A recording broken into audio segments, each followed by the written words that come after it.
Good evening, everyone. Sorry we're a little delayed this evening.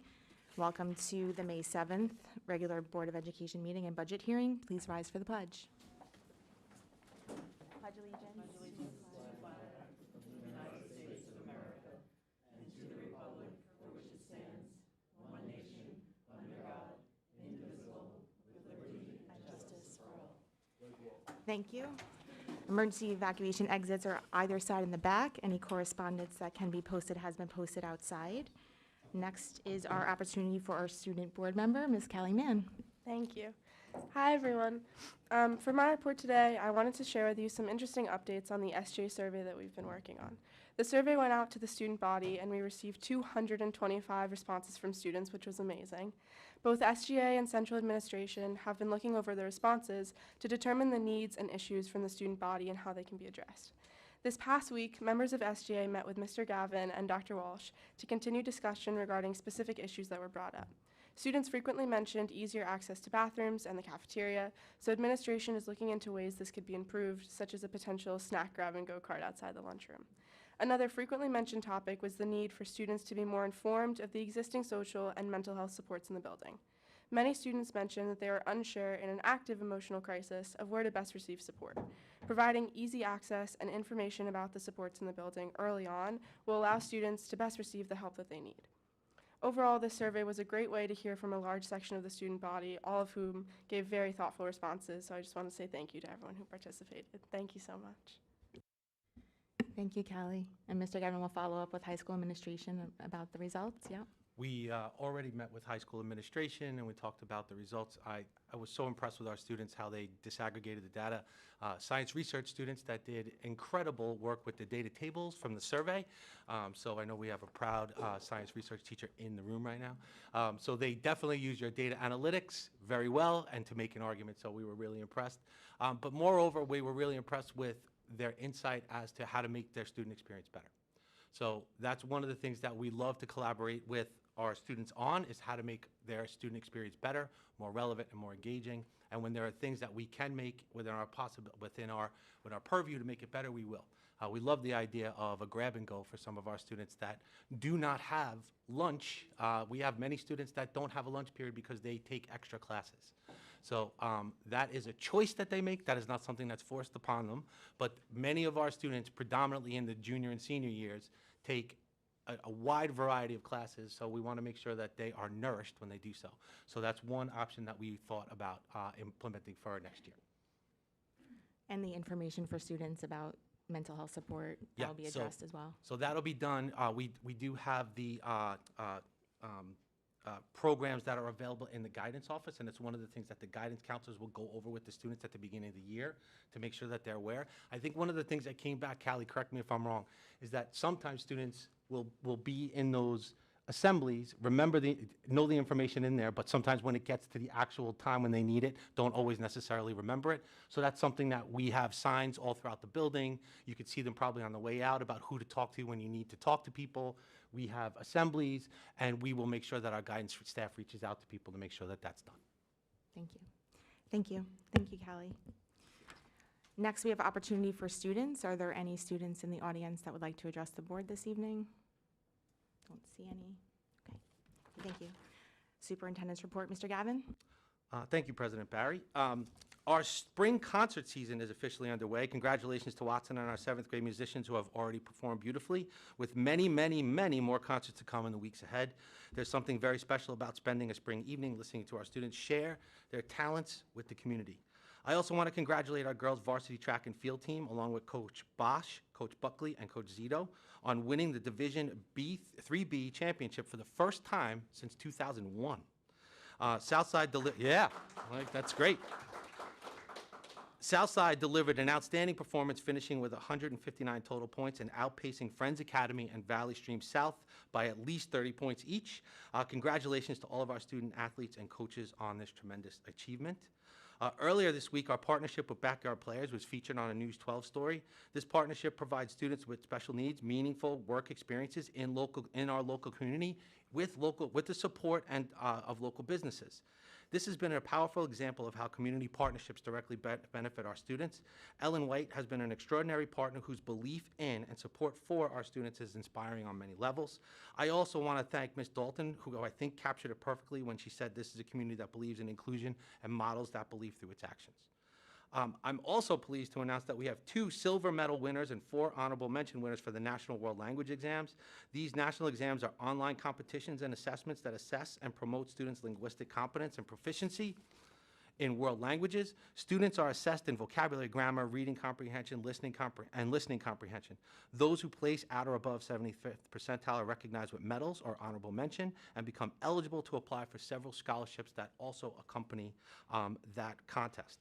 Congratulations to our winners: Viv Haley, silver medal; Ray Afanita, silver medal; Alexa Lyons, honorable mention; Joe Gruner, honorable mention; Juliet Passel, honorable mention; and Camilio Reyes, honorable mention. Did you know? He didn't even tell you. Okay. All right. I would also like to recognize. I would also like to. I'm not getting in the middle of that. I would also like to recognize several of our student artists who have participated in the Congressional Art Competition hosted by Congresswoman Laura Gillen in celebration of the 250th anniversary of the United States. On Tuesday evening, I had the pleasure of attending the event honoring students whose work were selected from across our congressional district. We were proud to have 3 Southside students, artists featured in the competition: Juliet Pessel for her work Value Drawing, Sophia Sadler for her work Descending with Ease, and Gabby Gizzo for The Hand. A special congratulations goes to Gabby Gizzo, a Southside High School senior, who won the overall competition. If you've seen the work and if you went to our IB art show, it was stunning. It stood out in a room of works that stood out. So really, really proud of Gabby. She did a great job. And here's the cool thing. She won the contest, so she got this cool little certificate. Her work will hang in Congress, in the halls of Congress, along with the winners from the other congressional districts throughout the 250th anniversary celebration through July 4th. So that's super cool. But even cooler was when Hofstra's art director from the museum came up to her and offered her a scholarship on the spot. Now, Gabby's already got a scholarship and she's going somewhere else, and it was a little awkward. So she was like, I'll give you a scholarship, but that goes to show that blooms from our partnership and going and working with the Hofstra Museum. We've already sent art students to the Hofstra Museum. Keith Gamache, one of our art teachers, really works well with Hofstra, and they have developed a partnership. And our students, when they're looking for, a local, you don't have to go into the Met to see great art. We have it right here. We have it less than 4 or 5 miles away at the Hofstra Art Museum. So that was really nice to hear all of these things this week. And as I reflect on all of these accomplishments, 2 themes really stand out. First, our students continue to excel in every setting that they put themselves in the classroom, on the track, on the stage, in the art studio, and throughout the community. That's the first theme. Second, our students thrive when they are supported, encouraged, and challenged by exceptional teachers, coaches, and staff members. So during our Teacher Appreciation Week, it is especially fitting to celebrate our student accomplishments while also recognizing the adults who help make these accomplishments possible. To our teachers, coaches, and staff, thank you for the care, dedication, and hard work you bring to our students every day. I also wanted to inform the community that we will be posting for 2 new leadership positions here for next year. We will be posting for the Assistant Superintendent for Finance and Operations, and we will be posting for the Assistant Superintendent for Curriculum and Instruction. Both of those postings will come out tomorrow. I want to personally thank Jackie Rehack and John DiTomaso for their service and commitment to our students and our community. Both have shown exemplary leadership and integrity during their time with us. Jackie's financial acumen is second to none, and John has been a relentless community and student advocate who has generously donated his time not only to us as his role as assistant superintendent, but also to us as a volunteer coach. Matter of fact, he's there right now. It's senior night. They're on the field. 18 seniors are there, and they are playing Plain Edge for seedings in the playoffs. But I do want to tell both of them that I value both of them so greatly, and I wish them the best on their next adventures. And that's my report. Thank you, Mr. Gavin. Turning to the budget hearing this evening, we are going to do the presentation first, and then we'll have opportunity for visitors on the proposed budget only.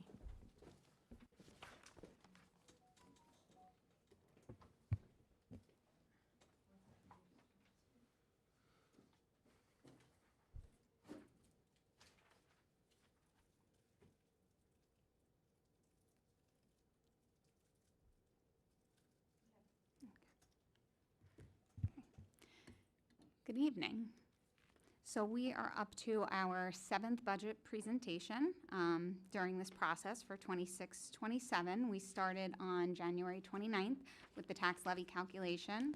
On February 12th, we talked about what exceeding the cap would look like and various options of that would be and the impact it would have. On February 25th, we reviewed revenue, capital, and the administration component of the budget. Then on the 12th, we looked at instruction, special education, PPS, special schools, instructional media, co-curricular, athletics, and the arts. Then on the 26th, we came back and kind of looked at everything again, all the components of the budget. On April 16th, we had the preliminary budget hearing, and now we have our formal budget hearing. On May 19th is the annual election and budget vote. Also, over the past couple weeks, the administration and board members met with each of the 7 PTAs. So just to summarize where the budget is, the adopted budget for 26-27 is $141,323,369. That's a 1.03% increase from 2025-26. Our tax levy is at $111,487,432. That is a 2.06% increase and within the tax cap. The Long Island average tax increase is roughly 2.5%. That's from Newsday's reporting, so we're well under the Long Island average at 2.06%. Available on our website is our budget statement, our line item budget, supplementary information, all past budget presentations. The link to YouTube, so you can watch them too as well, is all available on the district website. The budget includes a transfer to capital of $2 million in capital projects. That includes the Covert Kindergarten Playground with fencing and turf flooring, replacing some cracked windows at Covert. We have HVAC replacements at Hewitt and the gutter system replacement at Hewitt. We also have the playground flooring at Watson, and the biggest project is the Southside Middle School first floor, which includes ceilings, lighting, flooring, the lockers, and repainting. One thing I will say is we just met with Senator Bino last week, and she confirmed that she will be giving us a grant for the Covert kindergarten playground. So that's exciting news, and we want to thank Senator Bino for that. So that should leave us a little money left over in our capital as well to continue with district-wide ceiling, lighting, and flooring repairs as needed.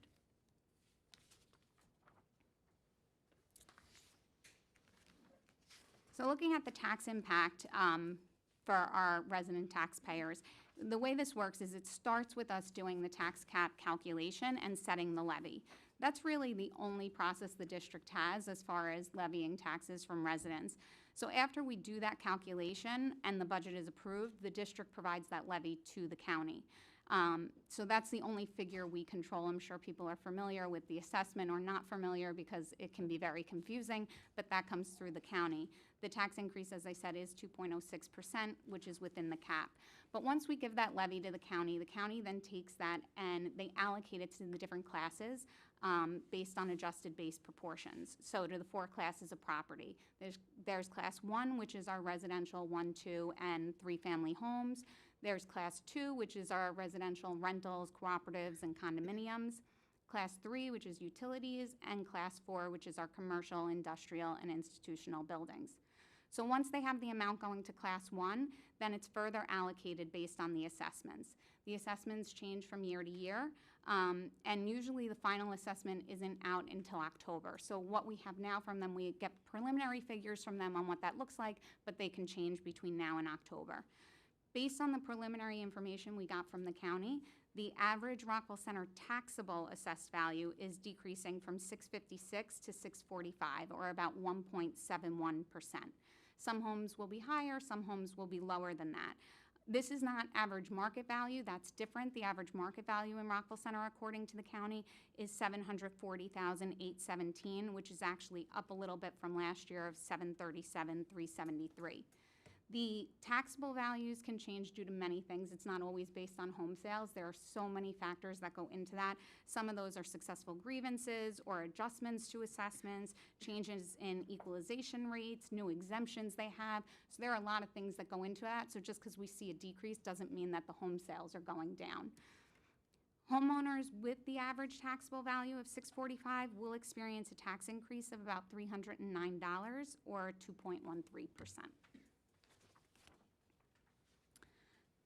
So the next few slides really repeat what we went over in the April preliminary hearing, but just as a reminder, this is our overall three-part component budget.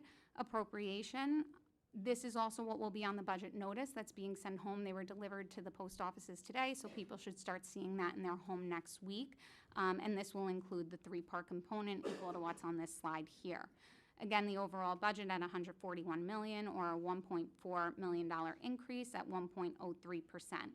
The breakdown among the three components, which is the administration and program support component, the capital component, and the academic program component. We have 8.72% in the administration and program support. We have 78.35% in academic program and 12.93% in the capital component. This is very much in line with what we see in other districts. Typically, you see admin anywhere ranging from 8 to 12%, program usually in the low 70s to roughly 80%, and capital at anywhere from 10 to 15%. So we're right in line with other districts, and even our program component is on the higher side when we look at it. So looking at the administration and program support budget, that's, as I said, 8.72% of the overall budget. We're reflecting an $18,000 increase from 25-26 to 26-27, or 0.15% increase. The increases are mostly made up of legal, insurance, our general liability insurance, our copy center, contractual increases, and employee benefits, which is mostly made up of an increase in health insurance. It's offset by some reductions of an assistant principal, 2 clerical positions, equipment and supplies, and a reduction in some of our outside contracts. The academic program component makes up 78.35% of the budget, which represents roughly $111 million. We're reflecting an increase of $535,000, or 0.49%. This includes everything from our general education, special education, occupational education, special schools, library, audiovisual, computer, our pupil personnel services, co-curricular and athletics, transportation, recreation and youth programs, civic activities, and census, and then the employee benefits related to positions within this component. Our increases are made up of contractual increases, increases in tuition and services related to both out-of-district students and students in our schools based on student need, increase in our occupational education, which is our vocational and career tech programs at BOCES that we have students at, and increases in employee benefits. This is mostly offset by the reductions in staffing and transportation, which we reviewed, and I have another slide which reviews them as well, but we've gone over in our previous meetings as well. The capital component makes up 12.93% of the budget. We're reflecting an $881,000 increase, or 5.07%. This increase is made up of, again, contractual increases. We also have increases for utilities and employee benefits. It's offset by reductions in equipment and breakage. Our debt service is based on our bond repayment schedules, and then this also reflects the $2 million transfer to capital that I discussed a little earlier. You'll see employee benefits on each slide kind of increases at different rates, and that's mostly by who's made up, what makeup of employees is in each component. So in the capital budget, you mostly have employees that are part of ERS.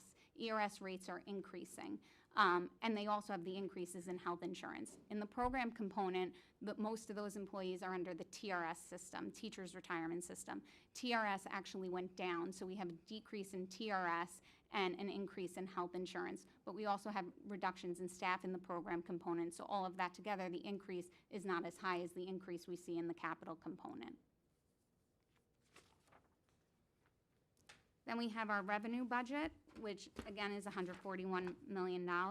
It's a $1.4 million increase, or 1.03%.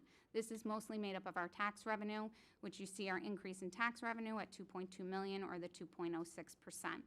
We also have state aid. Right now, state aid budget, which is not finalized, includes a 1% minimum increase in foundation aid, and we also had a small increase in some of our expense-based aids like BOCES. That's offset by reductions in appropriated fund balance, interest and premiums, and some pilots. We had a pilot expiring, a new pilot coming on, and net they went down by $186,000.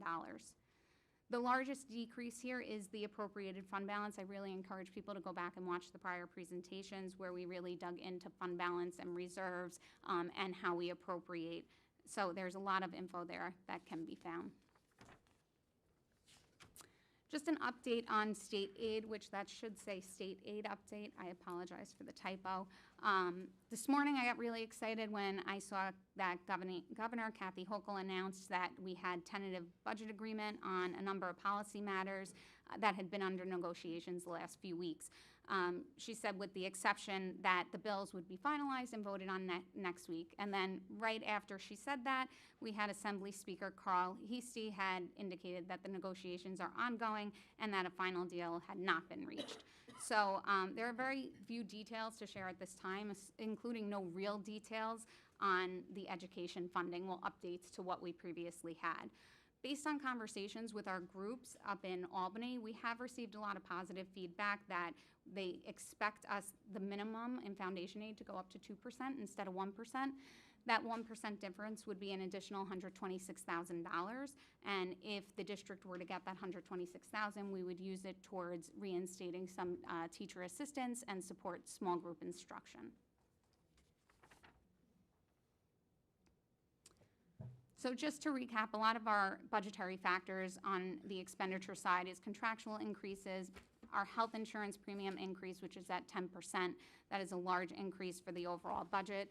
Our general liability insurance premiums, increase in student needs and related tuitions and contracted services, and just inflation and increased costs for all our supplies and services as well that we've been seeing for the past several years.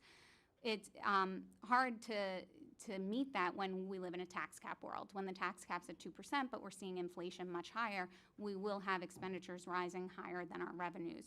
So on the revenue side, one of those main factors is the tax cap, also the reduction in interest income that we're seeing, and the reduction in appropriated fund balance. We went through all of these again in detail in prior meetings and presentations, and they are available on the website. Like I said, you can look at the presentations from February on tax cap, which gives a lot of information. Also in February was revenue, fund balance, and then we did the expenditures in depth in March. So if anyone wants to go back and see what's making up some of these items, they're all available there.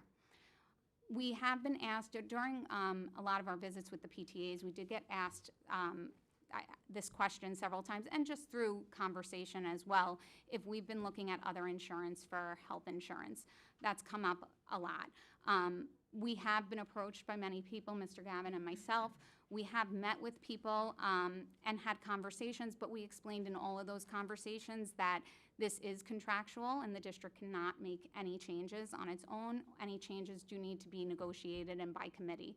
So unfortunately, that's not something we can just do. Of course, we'll always gather information so we have it available for future negotiations. But I wanted to clarify that because we do keep getting that question.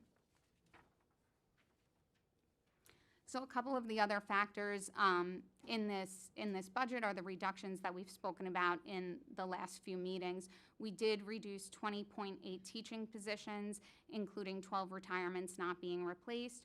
Our teaching assistant positions, we've reduced to maintain 35 positions. As I said, if state aid is a little higher, we will reinstate a few more of those positions, along with the 4 retirements. We also reduced 1 administrative position for an assistant principal, and there are 4 clerical confidential retirements that we will not replace. We also reduced facilitator stipends. As Mr. Gavin had said in the last meeting, we will retain 13 of them. And we also reduced matrons on our general buses. A few of the other reductions we had were in clubs, second paid assistant coaches, our lease with the synagogue, some summer student workers, reduction in our subsidization of IB fees or field trips like Ashokan, and reinstating a music instrument maintenance fee. So what happens if the proposed budget is defeated? If the proposed budget's defeated, the board has a few options. The first thing, they could either resubmit the defeated budget exactly how it is for another vote in June, or they can revise the budget for a June revote day. If the resubmitted budget, whether the same or revised, is then defeated, then the board has to adopt a contingent budget. Now, it's forced on that after the June revote. I think it's important to understand the timeline for a revote. If the board decides to resubmit the budget, there are still statutory timelines that we have to follow, similar to what we follow for the regular budget vote. So the first thing is that the budget would have to be completed by May 28th, because it has to be completed at least 7 days prior to the hearing. The hearing would be on June 4th. That's the next regular Board of Education meeting, is June 4th, and that's when the hearing would be, and that has to be 7 to 14 days prior to the revote date. The revote date is June 16th. That's a statewide date, so that's set by the state. So everything kind of backs into that. So June 4th being the scheduled board meeting, that would be the hearing, and then before that is May 28th would be the last day to complete the budget by. We also need to do a budget notice mailing. That would have to be on June 10th, which is 6 days before the revote. So you can see it moves very quickly. The regular annual vote is on May 19th, so from May 19th to May 28th is a very short period of time. If the board were to reconsider any revisions or anything like that, it has to be done very, very quickly. The board can also choose not to resubmit a budget at all. They can just go directly onto a contingent budget and adopt a contingent budget if the original was to fail. So what does a contingent budget look like? A contingent budget means that the levy doesn't increase at all. It has to be the same for 26-27 as it was in 25-26. So if the levy were to remain the same, then that would mean the district has to reduce its budget by $2.2 million in expenditures to balance that budget. The expenditures that must go away under a contingent budget are equipment, like instructional equipment, office equipment, athletic equipment, buildings and ground equipment, things like that. So, for example, if the district needed, the football team needed new football helmets, we would not be able to buy new football helmets. Capital projects, a $2 million transfer to capital, that would go away as well. And then with community use of buildings, you're only permitted to have community use of buildings if there's no cost to the district. So we'd have to charge a fee for anyone that wants to use our buildings if the board decided to allow use of them. So there's currently, we don't charge a lot of groups that are made up mostly predominantly of our kids, of Rockville Center kids, CYO, BBL, PALs. So in order for them to have use of our facilities, we would have to charge them a fee. So while a contingent budget can appear very manageable, it does create this ripple effect. It lowers future tax cap capacity in perpetuity. So as we discuss the tax cap, your tax cap starts at the prior year levy. So if our 26-27 levy goes down by 2.2 million, then 27-28 is 2.2 million lower. And the year after that is 2.2 million lower. So it doesn't just impact 1 year in a vacuum. That also can increase some long-term costs. If we're not buying certain equipment or doing capital projects, you may have increased repairs or maintenance or IT support. Also, it increases the equipment that you may need to buy in future years, so increasing those budget lines, and also probably at higher costs because of inflation. So it really forces some more difficult decisions in future years. It's really not just a one-year impact. It impacts the financial stability over multiple years. We do have several resources on the budget available. The budget brochure was mailed last week. Some people may have already started receiving it. It's also available on the district website. Our budget notice, the 6-day notice, that was delivered to the post office today, so people should be starting to get that next week. We have other resources available on the district website, our line item budget, the budget statement, the explanation of the budget, all our previous presentations, voting information, the link to YouTube for the presentation recordings as well.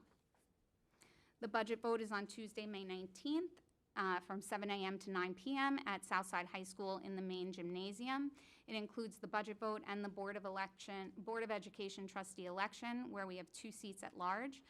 If anyone's not registered to vote, they can do so at the district office through May 14th. Absentee ballots must be received by the district clerk by 5 p.m. on Tuesday, May 19th. And our ballot also includes the Rockville Center Public Library budget vote, which is Proposition 2 on the ballot, and the Library Board trustee election, which includes 1 seat at large. That is everything I have for the hearing. Thank you. Thank you, Ms. Riak. Turning now to opportunity for visitors on the proposed budget, 26-27. Sir, just come to the mic. Go to the mic, please. Thanks. Thank you. Just so we can hear you. Appreciate that. Thank you.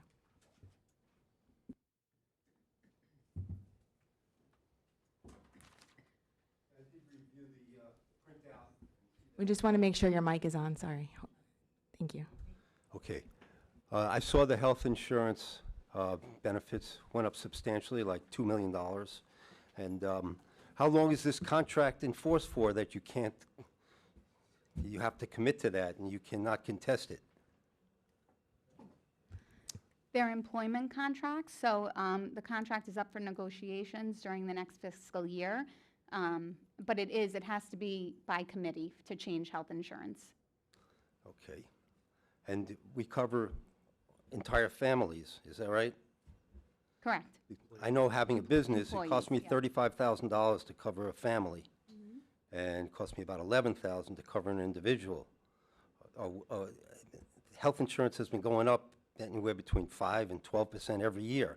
So this year it went up $2 million. I would expect next year it'll go up another $2 million. And it doesn't matter who the administration is, Democrat or Republican, they all say the same thing, but it goes up every year. And this is not sustainable. I know my taxes when I started, I've been a resident for 28 years, was $6,000 for the school tax, and it's tripled since I've been here. In 2011, it was $6,000, and now it's I'm paying almost $20,000. I have a law partner. I'm an attorney. I have a law partner who lives in a $3.5 million home in Manhasset, and his school tax is only $22,000. And mine, my 75 by 120 plot, you know, nice house on a nice block, but I'm paying 20, and it just seems something's not right. I have another friend, he's an attorney in South Merrick, nice house, he pays $12,000. I don't know why our taxes are so high. And I'm wondering if you've had a forensic accountant look at where the money's going. So we have several audits done every single year. Our financial statements get audited every year. In addition, we have internal audits done, risk assessments, a targeted area once a year, and every check we write goes through a claims audit as well. We also get audited by the state comptroller once every 5 years. Our tax levy gets audited, our cap calculation periodically from the comptroller as well. So yes, we undergo a lot of audits. Yeah, I mean, I see on Channel 12, like, these districts that money's missing and people are getting indicted. So I'm just wondering where all the money's going and why our taxes are so much higher in relation to other districts. When I first moved here, Rockville Center Southside was a top 10 school, and now it's not. It's between 20 and 30. And I was looking at why we have a budget deficit, and I looked at the #1 school is Jericho, and they run a surplus. The #2 school is Garden City. They run a surplus. The #3 school is Great Neck South, and they run a surplus. And yet, we run a deficit of millions.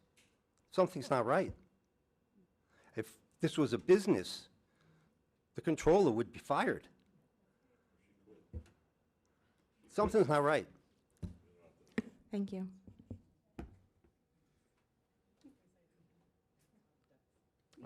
It's not, There's- yeah. it's not a deficit. Yeah, we haven't run a deficit, but yes, we had a gap in the budget. We're trying to balance the budget. So we talk about a gap to balance, but we're not running at millions of dollars in a deficit. That hasn't happened.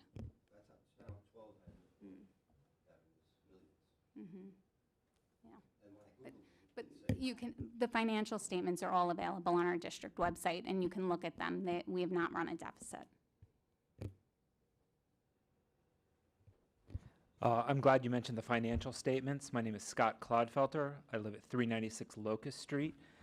Speaking of the financial statements, I wanted to ask the board, is the information we have here posted on the website but in Excel format, or is it simply the PDF version? Go ahead. I believe it's a PDF only. Okay, great. So I have a request then, just because I find this, I work with spreadsheets all day. I find this version of it hard to kind of figure out. So I'm wondering if a version of this can be made available on the school website in Excel or some kind of a spreadsheet so that we can go through and do some sorting. It's up to the board. Yes, we will discuss that as a board, sure. Okay, great. So follow-up question, I'd like to see that data be posted both in this format as well as what I would call raw or flat data. So basically removing totals, removing pivot tables, so that I can make some conclusions based on the information I see. The reason I'm asking is if you look at the bottom of page 10 of 41, Can I just, Yeah. what are you holding? I just Yeah. can't see Oh, what you're holding. the- Is it the line by budget. line? The line by line Okay, I budget. just want to make sure what it is. yeah. So Yep. if you look at the bottom of page 10, which is some administrator salaries, my question is, and I'm just trying to figure this out. I see account numbers, and then I see a description of what that account is. And then I look at the first, it's clear to me that the first 5 administrator salaries, I'm going to guess we have 5 elementary schools. That's each of the 5 elementary school principals. But then the next 2 line items, and again, I'm at the bottom of page 10 of 41. There's 2 numbers, 551,000 and change, 963,000 and change. I'm going to guess that those are aggregate salaries of one line. I'm guessing one line is the middle school, the other is the high school. So Correct. I guess my question is, I can't tell by looking at those account numbers which is an individual salary, which is a group salary. I'm not asking for anything that is, I'm not asking for personnel information, but that's an example of where I can't tell who's getting paid what. And there's a big drop in the budget, which makes sense, seeing what we're going through. But if that information is not made available to me unaggregated, it's hard for me to make judgments about what's in the budget. So the account coding system comes from the state with respect to, I'm going to say the function, which is the first 4 digits. So that's uniform to all school districts. Okay. The next 3 numbers, which is called the object, is also uniform as far as the first 2 numbers, whether it's a 1-3, a 1-5, a 1-6, and that comes from the state as well. The next 2 numbers are location codes, which Okay. are specific to Rockville Center, the locations we use. So you're right in saying, you know, the 1, 2, 3, 4, they represent specific schools, and then 6 is the middle school and 7 is the high school. And then the last 4 numbers have to do with program. So program can mean, you know, general education, special education. It could mean business. It could mean, you know, so, and we do have a chart of accounts and descriptions that go along with this, which we can also include on the district website if the board would want to do that, but we do have a general coding description. Okay, great. that So the goes with them. first 5 numbers then are essentially aggregates, but because there's only one administrator in each of the schools, that's what that number is. Correct. Okay, great, thank you. Sorry, Mr. Vihak, you said the second thing you just said about adding a general coding description? Yeah, we do have a packet of already that, out of what there? our coding, what description goes with the different codes. Yeah, okay, can we add that? Yeah, Absolutely. thank you. Thanks.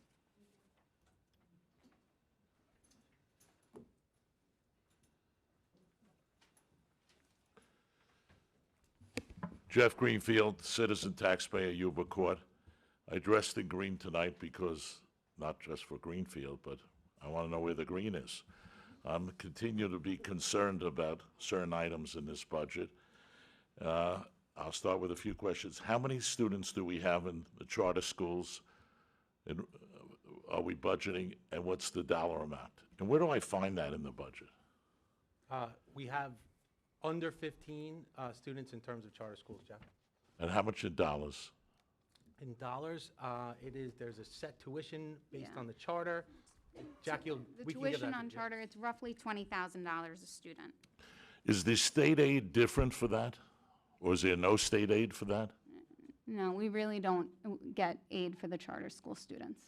So it's just an expense? Correct. So we have a proliferation of an increase in charter school students this year versus prior years? Yes, we do. Have we looked at that additional expense and why and what we can do to address it In- and keep the kids in the school here? In a Or are we couple- going to have more as we cut?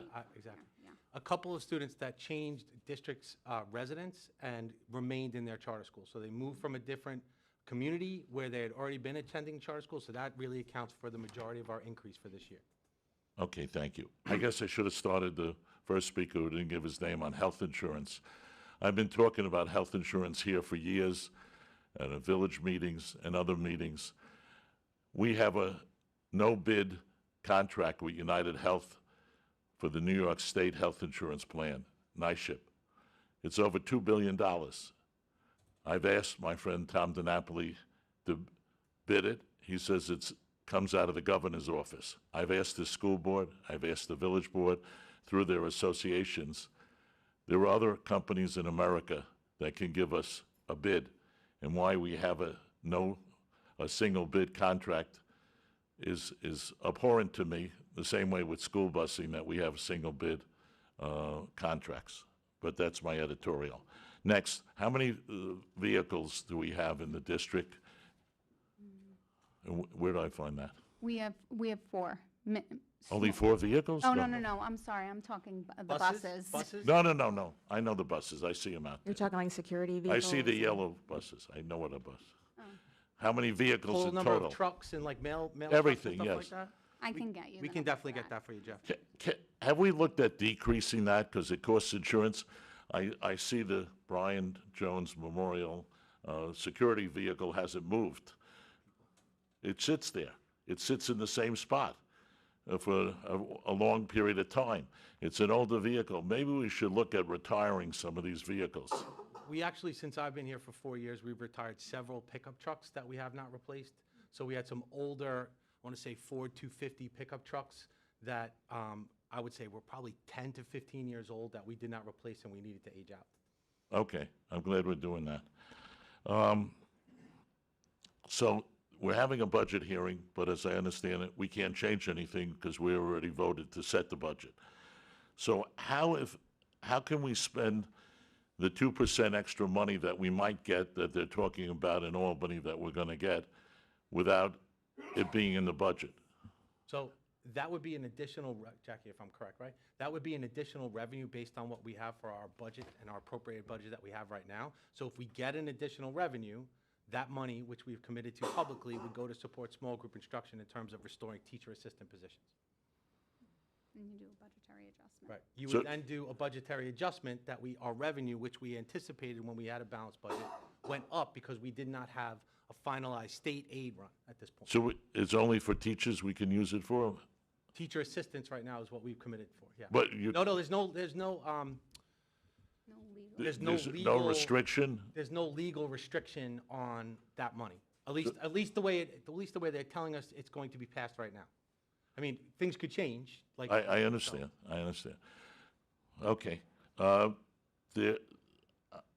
I see an error in the budget, numbers in the proposed school budget without numbers on it. So what BOCES transportation. Sorry, you're talking about the flyer Which that went thing? home? Yes. Yeah. Under BOCES transportation, you say last year it was 416,500. You all remember I got outraged when it was $1.3 million. It increased to $1.3 million. So where's that million? Did we get that money back, or we didn't spend it? Jeff, I know you've asked me this question in several meetings, and I told you I moved a lot of the transportation to our own provider to save the money. So. We didn't give it to BOCES, that's No, what I'm I asking. did not. Okay, so, but last year, it showed $1.3 million. And then we show what last year's budget was, and we show 416. That's last year's budget. I'm not sure what you're referring to with the $1.3 million. Well, that was what was the surprise in last year's budget, that it went to $1.3 million. Not on the BOCES line. I'm not sure what number Oh, you're yes, it talking was. about, so you'll I'm have to sure if show you me. look at last year's, your school's budget issue, proposed budget issue, you look at the video, and the president of the school board should remember I was outraged So at just to that. clarify, you're talking about last year's school budget, not this current year? Right, Okay. yeah, but this year we're down to 350, which is good. I'm happy for that. But there's typo here. The numbers don't make sense, so maybe we can spend part of that extra 2% to satisfy the community and have a forensic audit. I continue to encourage that. We have all these other audits that are mandated, but it's not a forensic audit. There's a difference.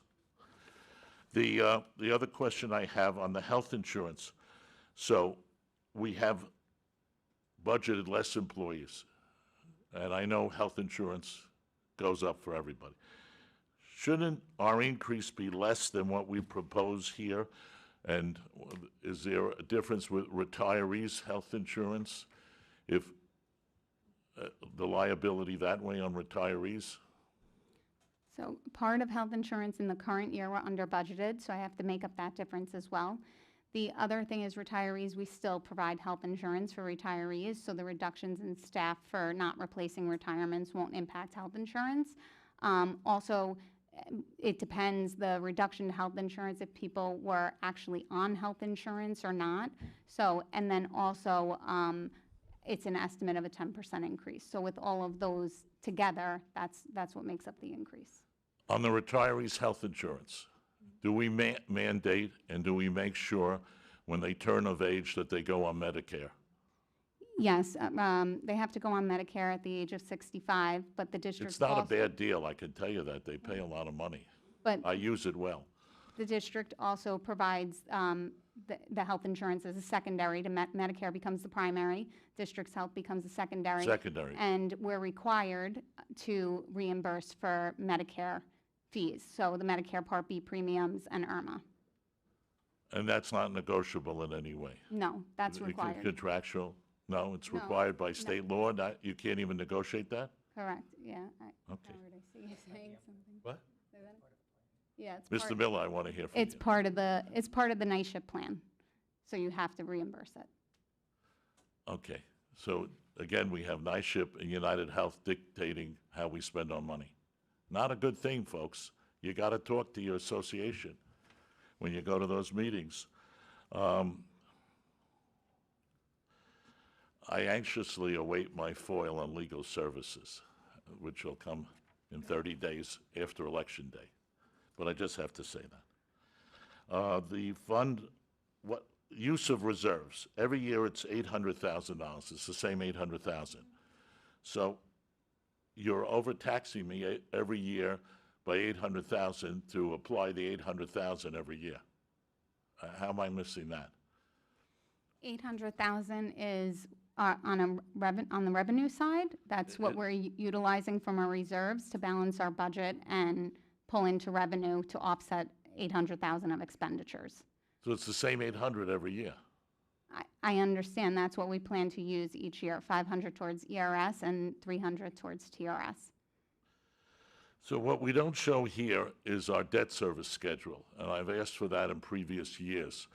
And we haven't had a bond issue in a number of years, and our debt service, it's showing here, without knowing the schedule of when the expiration is, it's hard to know what we're spending the money on, and it's the same amount every time. Somewhere it shows.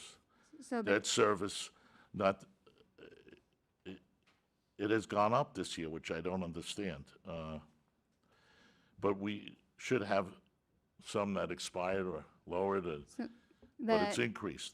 The transfer, debt service is recorded under a different fund, not under the general fund. So it goes as a transfer to the debt service fund. It's on page 40 of what you're looking at the bottom.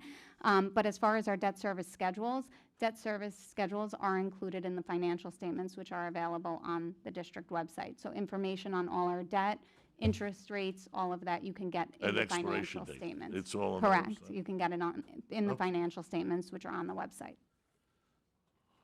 Okay, let me see, I covered everything. 1 second. What is our current fund balance? So the fund balance, you can also see our last fund balance report, which is available on board docs, which was provided to the board. You can also see it at June 30th in the financial statements as well. And like I said, then the updates to the board throughout the year. Currently, if we're talking about all fund balance, which includes reserves, unappropriated, appropriated, it's currently roughly around $15 million. And that's made up mostly of the money in reserves, and the reserves we have are ERS, TRS, and EBLAR. I did do a presentation on this in February and gave the breakdown of all our reserves and all our fund balance. Thank you. You're welcome. Thank you.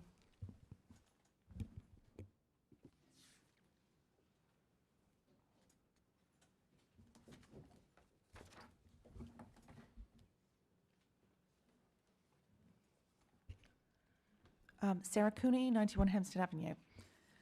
I discovered recently that this district got 4.47 million in COVID emergency funds. And I've put in a FOIL to find out what happened to it, because that's key to know. Because, you know, people have said here, we've lost trust in you. And yes, I have lost trust in this district. I would like to know what happened to $4.47 million of federal money that landed in this district and apparently has disappeared. It got spent somewhere. Apparently there were very few strings attached to this money, and it's gone. And we have a 3.5 million hole that we're trying to fill. And we're firing teachers, we're cutting services for kids. What happened to the money? I can't vote for a budget flying blind like this. I need to know that responsible decisions were made with this money. Thank you to Mrs. Rehak. I know she wasn't here during COVID, and I did ask her, did she know what happened? And I got some information that it was spent on professional salaries, support salaries, employee benefits, HVAC-related expenditures, cleaning, and some additional security cards. Only 8,382 went to non-public schools located within the district as required by the grant, so I presume that's St. Agnes or somewhere else. 4.47 million is a lot of money to just disappear and just be given vague things like, well, it was salaries, it was psychologists. Did we hire a lot of people? And if so, are they still here? Because one of the things I heard at these meetings is we didn't hire ourselves into this situation. So that's one of my questions. Were the salaries paid to new staff that are no longer here, or are they still here? I just need to know. And I put in a FOIL. I've been told just before I arrived at this meeting, I'd hear it by June 5th. Well, that's after the budget. I'm not voting for this budget until I have the answers, because it goes to trust and everything else. And I think, I don't want the information just sent to me. It should be sent to everybody. Everybody should know what happened to this money. And then everyone can make their own decision about, were wise decisions made? And if you don't think they were wise, what can we learn from that going forward? Like, do we need more oversight? The second point I want to make, and I sort of came on this because of the mention of psychologists and social workers, etc. I've heard a lot about TAs, being accessed and everything, and I was wondering about, what's the budget for psychologists?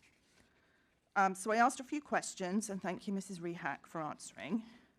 We have 11 psychologists in the district. And, sorry, I can't find the information now. At a total salary cost of $1,349,756. In addition to the 11 psychologists on the payroll, we pay Northwell Health $115,000 annually as a kind of referral system for students to get help outside of the school. We have another outside partnership called Effective School Solutions that gets $168,000 paid through 611 grant funding. I have no idea what that is. it seems to be a duplication of work. 168,000 to ESS, Northwell Health 115,000. In addition, 30,000 for annual training for staff and peer leaders for sources of strength, and then 4,000 for BOCES Mental Health Consortium. So the grand total on pure psychological help, so we're not talking social workers or counselors or anything, just psychological help, is 1.66 million. Now, look, I'm just a layman, I don't know, but that seems like a lot, because that's not for all, not all kids need psychological help. It's for a certain section of children. And I would like to know the data on that, like how many kids are we spending 1.66 million on? And then just finally, I'm not sort of saying, oh, you know, I care very much about mental health. But I really can't see how you can justify paying Northwell Health $115,000 a year. When you cut $110,000 from clubs, Ashokan, and field trips, these also affect kids. The best memories of my life at school were field trips and camping. And, you know, if we didn't have clubs, but I think clubs are great. You're taking $110,000 away from kids to pay $115,000 to Northwell Health when you already have 11 psychologists on the payroll, and it seems to me duplicate other services, effective school solutions, BOCES, and sources of strength. I would like to see the data on that, because I don't see, that to me is disproportionate. I'm just going to address, I'm sorry, are you Go ahead. finished? Mrs. Cooney, are you finished? Sorry. I did have another point, I can't remember what it is. I would like to see Ashokan and clubs and everything put back, and I would like some justification of this Northwell Health thing particularly, and all the psychologists and everything else on the payroll. And,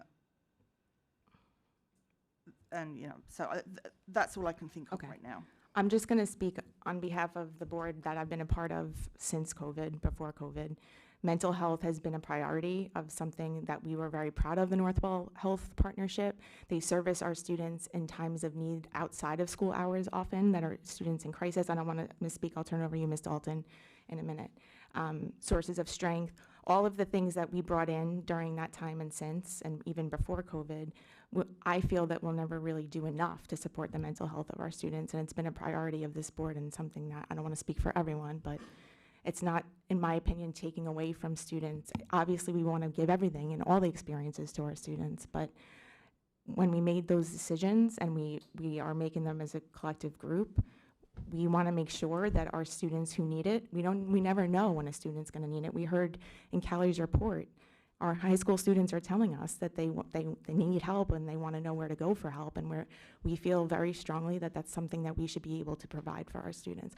I'm going to turn it over to Ms. Dalton to give more specifics. Effective School Solutions is a different service than Northwell Health, so I don't want to misspeak in terms of numbers, but I know that the multitude of services that we're providing are for different reasons to reach different students at different times. Sure. So let me just expand upon Northwell Health. We're one of 42 school districts across Long Island who are part of that partnership, and it's by regional area, and it's started so that our families, regardless of IEP services, if your child or family is in need, you can seek a wide variety of services, from assessment to medical care to counseling, and so that partnership really affords all families in Rockville Center of that opportunity to seek counseling and support for any issues. We are a survivor community and a survivor school. And so our partnership with Sources of Strength is a direct result of being a survivor school, where we train our students as ambassadors and work with our PPS, our mental health team, to really proactively ensure that that doesn't happen again. So that program from K to 12 directly goes into the classroom and informs the social and emotional well-being and education for all students. It's not just for students with disabilities. It is a district-wide initiative. And so that, again, is about the proactive, the preventative care. When you talked about our psychologists are the chair people of the CSC and 504 process district-wide. So that encompasses all of our buildings, St. Agnes, the number of students classified. They also provide counseling and support. So they really act as a primary liaison to our families throughout that process. If you look at the structure of the PPS Special Education Office, it's myself and the psychologist. So other districts may be structured differently and then maybe have less psychologists, but I love that the opportunity is direct to our students in the buildings and a direct support to our families that way. You brought up our mental health consortium, so that all Nassau County and a couple of Western Suffolk County school districts are a part of the mental health and wellness consortium. That allows our entire PPS team to continue to get the CEU, the Continue Education Learning credits that are important to their professional practice. It allows those populations of mental health professionals to meet regularly on best practice in the specific areas of all ranges of mental health need, from behavioral support to supporting students with anxiety to school avoidance. There's all sorts of topics, but they meet for those continual education credits. It keeps us aligned and adjoined with all of Nassau County school districts. So it's a very positive entity, and if we were to let go of that, we'd be probably the only school district in Nassau County to not be a part of it. So it's a wonderful opportunity for collaboration across the districts and across the professionals. And then our new partnership with Effective School Solutions is a direct in-school service support. It's helped us support students who have been hospitalized with coming back to school. It's a high level of very specific clinical mental health care that has really been beneficial to students and families. They work with students in crisis need and our families and provide in-school counseling and family counseling. And again, it's been a wonderful addition to Twilight and to students that we see need that level of care. I just want to come back to Northwell Health. My understanding is, so we're paying them over $100,000 to refer students to them. Who pays for the care? Parents' insurance, so it's Okay, so how, have you ever asked Northwell Health how much they get in billing from people, health insurance, from student? It's like a referral system. We're paying them to refer them paying customers. It's over 100,000. Look, I appreciate, all this stuff, but we can't have everything. And I did hear the student talk about, access, but that's more about advertising it in school. You've got SOS, you've got ESS, all this stuff. If you go onto the web page of this district, right there it says Northwell Health and Virtual Calming Room, okay? I went onto the web page of Garden City High School and Oceanside. They're not partners. I didn't see anything about Northwell Health. So they might be partnering with lots of other districts, but not all districts. I can get you information on specifically which districts, but what I can share is when I came on, we made a concerted effort to advertise the participation so that our families could access the resources very easily, so that many of our families, in fact, we review our data every year, access it completely independent of any of the mental health providers in the district, because some families really want to be able to access that privately. Okay, but we're paying $100,000 for this. They could access it anyway. It's a really wonderful collaboration. They work well with our mental health team, and it's definitely a priority of the school district. Well, my point is, $110,000 was cut from Ashokan, clubs, field trips. We made You've got. Mrs. I'm Quinn, not we made voting for we made a this. I am direct not choice. voting for I made this. a direct recommendation to make that choice. And in this particular area, I do believe that the Northwell Health Partnership is extraordinarily beneficial for not only our students, but our families. And this is something that the district can stand by. It is a community-based organization that provides support to our community. So for me, this is one decision that I can make. We're not cutting Ashokan as a trip, but we are cutting the support that we have given in terms of the money that we have given. So in terms of like supported the trip. So yes, we're still having field trips. They are going to cost more. That is a reality. That is also a reality in districts across Nassau County that have been trying to do 3-day trips and 2-night overnight trips. So I do feel very comfortable with the idea that we make the recommendation for the partnership with Northwell Health. Not only am I making, because I am privy to, as is Ms. Dalton, the results for families and for students in crisis, in emergency, where we can get a student a bed or the help that they need in the moment they need it. And to me, that is the most important thing that we can do here as educators. Okay, but I would like the data on how many students require this, because I would say the vast majority of students in this district go through their entire school life without needing to see a psychologist. I just have one final point on administration. It was said here, somebody came up with some figures about the level of admin positions, and the superintendent said there were 23 when I came in, and we have 23 now. I just want to point out that's misleading, because shortly after you arrived, a new position was created, the Superintendent of Human Resources. Assistant to the superintendent, yes. Assistant Superintendent of Human Resources. At a time, apparently, when we weren't hiring. So I'm not sure why we needed that, but it was an expensive decision that lasted for 3 years, which is about 600,000, which is 2 HVAC systems, because the new HVAC system is costing 300,000. And in addition, because an assistant principal filled the principal role when Mr. Murphy switched over, the assistant principal, that position was refilled. And we still have 4 assistant principals. Well, And, you know, a lot of teachers have gone. Just to clarify, Mrs. Cooney, though, to clarify, when we made the position for Mr. Murphy to move up to an assistant to the superintendent position, we did do that. At the same time, we also had a position in the special education office that when Dr. Walsh moved up to from assistant principal to principal, we had a vacancy at the high school. Ms. Green, who was in the special education office in a position that was established prior to me arriving, asked to fill that position.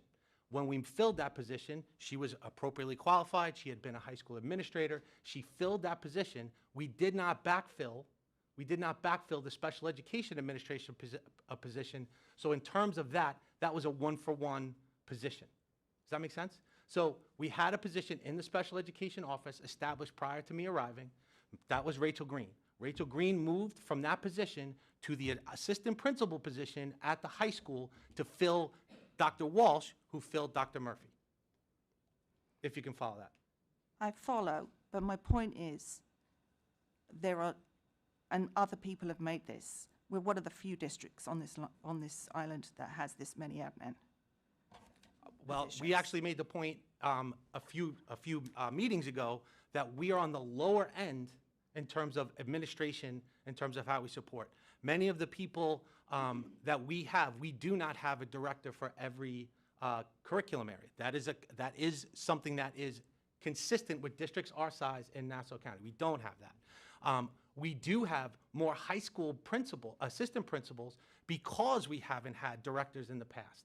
So that is one of the reasons that we had more assistant principals than we might typically have had, because we made the choice, or it was made prior to me arriving, where the high school assistant principals would be able to serve as content liaisons at the high school level and supervise the department. So in terms of, if you go back to, I can't remember which meeting that was, but we showed the level of where our admin is relative to Nassau County, and we are at the exact number again, do you remember? We can find it, but we are not at the top end in terms of administration. That is not true at all. And we are Thank you. going down an assistant principal at Correct. the high school from 4 to 3. Yep.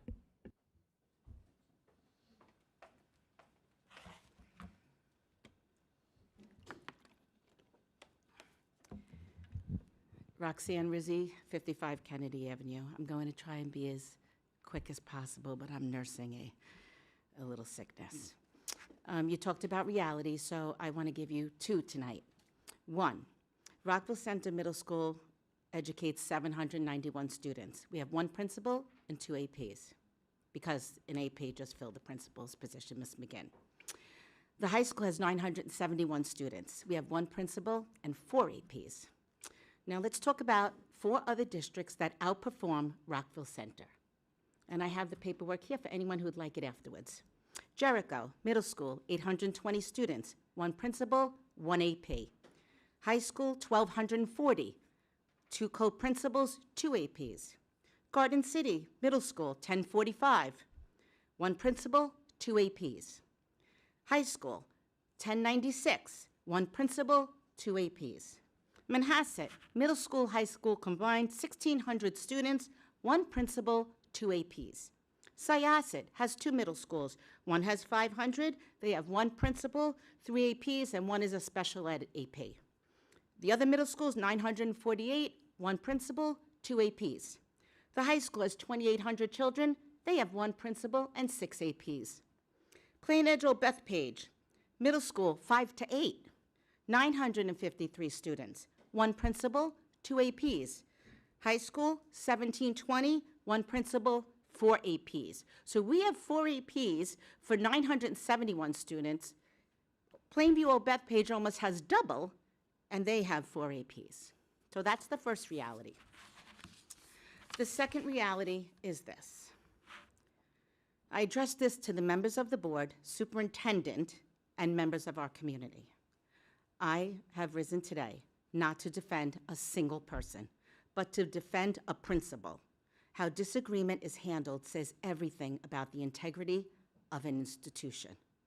Over the past several months, this board has publicly displayed its dissatisfaction with one of its own members, a member who, whether you agree with her conclusions or not, has consistently grounded her positions in data, fiscal analysis, and documented outcomes, not personal feelings or political convenience. Healthy boards do not require everyone to think the same. Healthy boards require honest debate. Yes, yet what we have seen at these meetings is eye-rolling, facial expressions, dismissive behavior from the dais. This sends a message far larger than you may realize. It tells the community that questioning the prevailing narrative is unwelcome. It suggests that going along to get along is valued more than asking hard questions on behalf of the students, parents, taxpayers, this community. Because of this, that message should concern every parent, every staff member, and every voter in this district. Because if this is how the board treats one of its own colleagues, an elected representative, then we must ask ourselves, what does that say about how they view us, the parents, the students, the taxpayers, the community members who come here to speak like I am during public debate or public comment? This concern deepened with the district's recent budget roadshow. A duly elected board member was scheduled to attend, yet her name was removed and replaced with an outgoing board member and the outgoing assistant of superintendent of finance. One of them clearly stood in for the very person that had been, who had been asking substantive, data-backed questions about the budget. That decision did not model transparency. It did not model inclusiveness. And it did not build our trust. Instead, it appeared to limit viewpoints at precisely the moment when the public deserves more information, not less. Before casting a vote that affects taxes, staffing, and student services, disagreement is not disloyalty. Data is not a disruption to your agenda. And asking uncomfortable questions is not a threat. It is her responsibility. Our students learn from what they see. When adults in leadership mock or marginalize dissent, students learn that speaking up carries consequences. When voices are sidelined, students learn that power matters more than truth. I urge this board to remember who you serve. You serve a community that includes people who will disagree with you. You serve families who expect fiscal responsibility and honest explanations. You serve students who deserve role models of respectful discourse. The measure of leadership is not how you treat those who agree with you. It is how you treat those who challenge you. For the sake of public trust, educational integrity, and the examples set for our children, the future leaders, we demand that this board recommit to professionalism, transparency, and respect for all voices at this table and beyond it. And I personally, in my opinion, as an educator, we are a top-down, heavy school district. And we could have saved TA's jobs, and teachers would have been able to do a better job saving jobs that are student-facing and not your administrative positions. And that's the reality. So I just want to address the budget roadshow. I'm going to address the budget roadshow, the PTA budget roadshow. I respect every board member's right to their opinion, and when Trustee Messier voted no, which she's completely entitled to do, I decided not to put her in a position where the point of the budget roadshow is to go and support and explain why we want people to support the budget. I'm not going to put her in that situation. So it's not that I don't respect her. It's not that I don't respect civil discourse. I've been on this board. We have different opinions all the time. We are not always in agreement, and I've said that publicly, that we're not going to agree on certain outcomes, but we can agree to civil discourse and multiple perspectives, of course. Ms. Rehak was always set to attend that. We had PTA meetings happening at the same time. So district administrators, Mr. Gavin goes to as many as he can, but at the same time in different locations, it's been our practice to ask central office cabinet members to attend different locations at different times. Brief on one topic. Mr. Gavin, I applaud you for your concern and caring for the students and engaging Northwell. I think the point of the prior speaker is with respect to the expense. So because we're in a tough budget year, and because the Village of Rockville Center made a decision many years ago to turn to Northwell for ambulance services when the volunteer fire service couldn't keep up with the response, and Northwell filled the gap and did a good job, but they make a lot of money because they bill the insurance company. Maybe we could go back to them and attempt to renegotiate a contract, ask them what percentage they get reimbursed by insurance companies, and maybe, regardless of what's in the budget, maybe we can get them to agree to a lower amount or a no-fee amount based upon the experience. And I understand it's confidential and you're only involved in this. I'm not asking you to share it. It's just a thought that you might be successful. And we need all the help we can get in a tough budget year or in the future. Thank you. And Roxanne, I have a thick skin. I've been used to this for years for this board and many other boards. It's okay. Thank you. You got to get over it. Yeah, I neglected to mention my name. I'm Mark Saxton. I live on Roxon Road. I just wanted some clarity with regard to what I had read online when I did a simple Google search. Does Southside High School run a deficit? And Ms. Rehab, she, I think, disagreed and said we don't. But this says that a $3.78 million projected budget deficit was disclosed at the Board of Education's January 29th work session for the 26-27 school year. So I want to, something needs to be explained when you said there's no budget deficit. Did that not happen? I said the district did not operate at a deficit. 26, 27 hasn't happened yet. Yes. When we're working to balance the budget, we roll all our expenses forward or all our personnel. We do our tax cap calculation, what we project our It revenue was to a be. little bit and we disingenuous projected to it to say, come in. no, because you projected it only several months ago. Correct.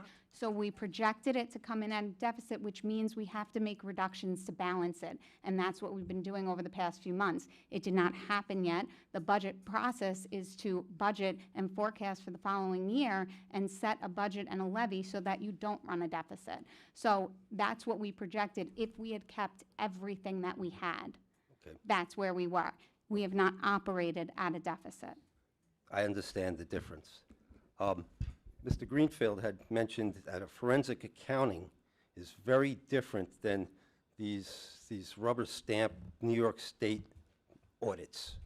And is there any thought to having a forensic accounting to find out where all this money is going? Because our taxes are, in relation to other districts, very high. We brought it up in one of the meetings that it's something, of course, the board can consider, and we had gotten that question, and when we went over the questions we've received from the community, we recommended that the board go ahead and do an audit So it's under of central consideration? office. Absolutely. Okay, thank you.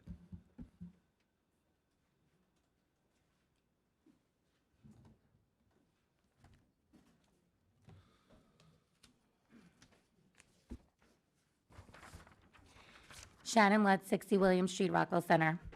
My son's advice was for me to speak calmly and nicely tonight because his little heart truly believes that his 9-year-old words mattered at the last meeting, and that being featured in the Herald means you've listened to him and teachers aren't losing their jobs and Stellar isn't being reduced. So hopefully he's not watching at home with my husband, because when it comes to my kids, as you well know, I believe they are being neglected, I am going to aggressively let you know my feelings. Let's see. After watching the candidate forum last night, and hearing that obviously the general consensus is that academics and extracurriculars should be the last to be cut, I'm wondering if the proposal is still to cut Stellar, frequency, also the budget roadshow. It was relayed to parents at Hewitt that programs are not being cut. So I think that the terminology that's being used is not necessarily clear. You're saying programs are not being cut, but you're not then saying, but they are being reduced. So you're picking and choosing the words that you say, and parents here are not being cut, and so they think nothing's being lost, but there are things being lost. TAs servicing small groups in reading are being lost. Small group instruction, Stellar is being reduced. So the transparency is, you're only telling half a story. You're not getting rid of the program, but you are limiting things within the programs.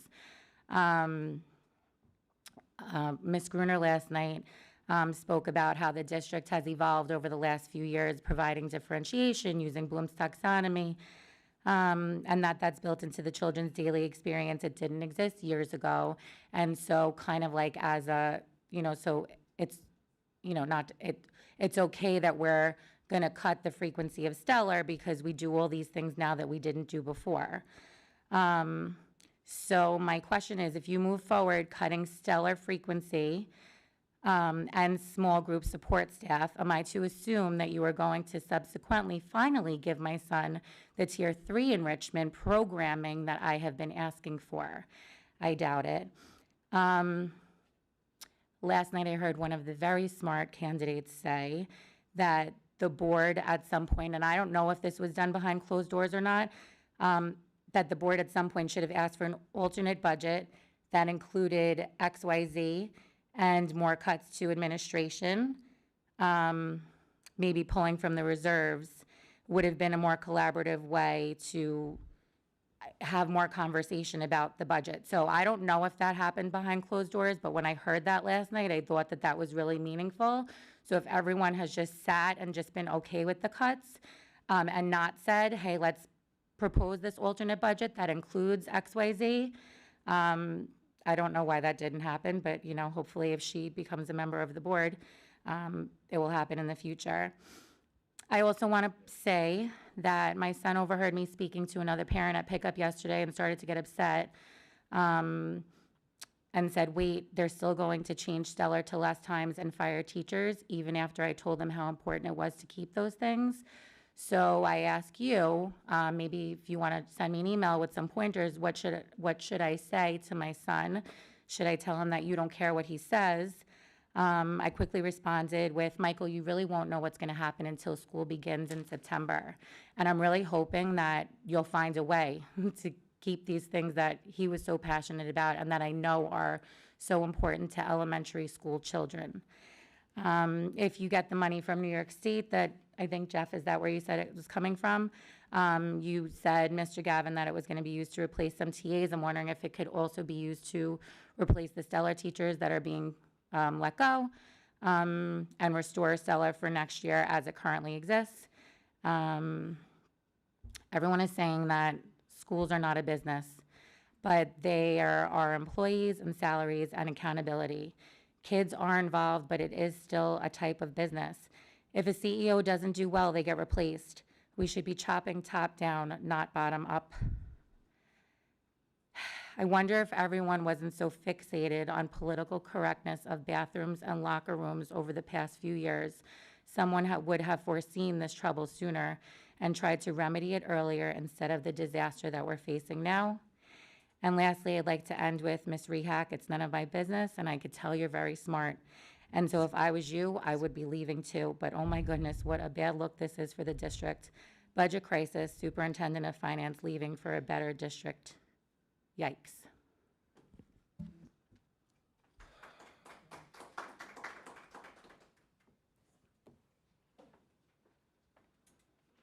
I just want to say two more things. One, I want to thank you for explaining to me the roadshow, although it still doesn't take away from the behavior of this dais, not all on the dais.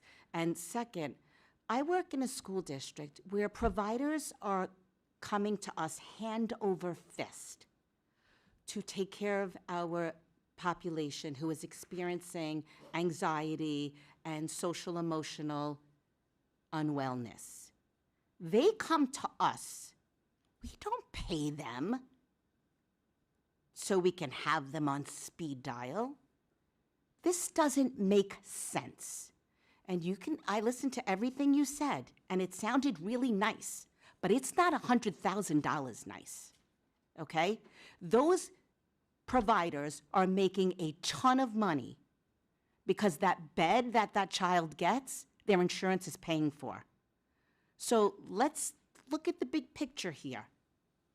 We shouldn't be paying any provider to service our school district. They should be knocking over others to get the business.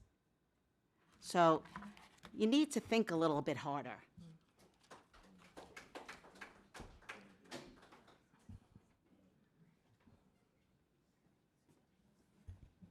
Just on that point about businesses coming to us, my son is in the 11th grade. He has an autism diagnosis. He's in the Pathways program.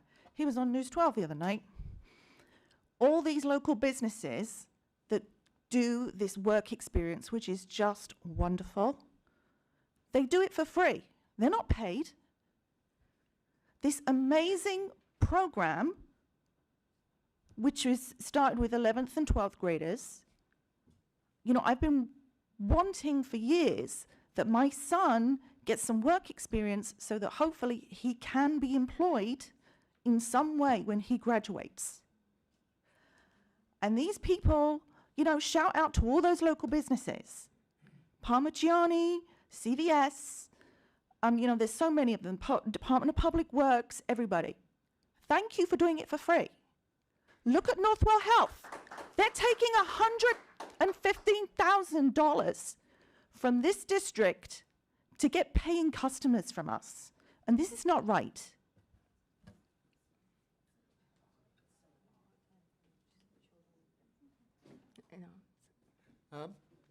Good evening. My name's Dr. Maurice Cerulli, class of '62 Southside. I went to Hewitt. I went to the junior high, and I graduated from the senior high, and then went to Cornell, and then I went to downstate. We've been living here 48 years, and so we're always very supportive of the Board of Education. I thought that I received a good education here, and I applaud the job that you did. I was wondering, what is this tuition of private schools? It was like almost $2 million, $1,980,000. That seems a little strange to me. And the other question I had is, what happened since the administration has decided to disband the Board of Education? Has that had any budgetary effect on our school budget? Thank you. Okay. First, the private school tuition, Jackie, if you want to talk about that. Or Marie, either one. So the private school tuitions are a line in the budget, like a BOCES line, so students who need specialized program. Okay, that's what that describes, students with disabilities that need specialized programming. And in terms of the federal decision to, if that's what you're talking about, sir, the federal decision to disband the Department of Education, that in terms of how it impacts us, it does not seem to have an impact on the monies that the federal government has dispersed to New York State at this point. We haven't heard anything that New York State is anticipating, either less money or a change in that. I do know that they are planning on giving the budgetary authority to different organizations. So instead of having the Department of Education, it might be the Department of Commerce or Department of Labor that gives out additional monies to states for education. Thank you. Opportunity for Superintendent, Mr. Gavin. Thank you. I do want to briefly highlight proposed legislation that is supported by New York State superintendents as well as our Association of School Business Officials that would give districts an additional tool to plan for rising costs. If enacted, this legislation would allow students to establish a special education reserve fund. The reserve fund could be used to help pay for costs related to services for students with disabilities. The fund would be capped at 4% of the district's current year budget and would need to be approved by a majority vote of the district residents. We are supportive of this measure because school districts are required by law to provide the services included in a student's IEP or individualized education program. The services can sometimes change during the year, or we may have a student that may move in with significant needs after the budget has already been adopted. However, when these costs arise, districts still have the legal and moral obligation to provide the required services. This legislation to allow districts to establish a reserve, I think, would be a helpful tool in that cost management piece. And then, last but not least, I do want to wish everyone a happy Mother's Day, since it's Mother's Day on Sunday. Thank you, Mr. Gavin. Opportunity for board members, Mrs. Messier. Thank you. As this week is Teacher and Nurse Appreciation Week, I want to take a moment to express my sincere gratitude to the educators and school nurses who are the heart of our schools. Each day you bring not only expertise, but patience, compassion, and unwavering commitment to the students in your care. You support their academic growth, attend to their physical and emotional well-being, and create environments where students feel safe, seen, and valued. The work you do often extends far beyond what is visible. Whether it's the extra time spent preparing meaningful lessons, the quiet moments of reassurance, or the constant vigilance required to keep our students healthy and supported, your impact is both profound and lasting.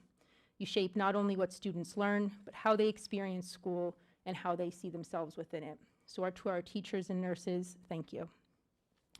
I'd also like to wish our musicians the very best as our spring concert season begins. Year after year, it's truly impressive to see the level of skill and confidence our students bring to the stage. Best of luck as well to our athletes as they head into the playoff season. Your hard work, discipline, and commitment have prepared you well, and it's a reflection of both your effort and the guidance of your coaches. To our high school students preparing for and taking their AP and IB exams, I wish you focus and confidence. And I'd like to conclude with a statement about the budget. This has been a difficult and at times contentious budget season. Throughout this process, I have openly voiced my concerns, not only on specific budget decisions, but also on how those decisions were discussed, communicated, and ultimately presented to the community.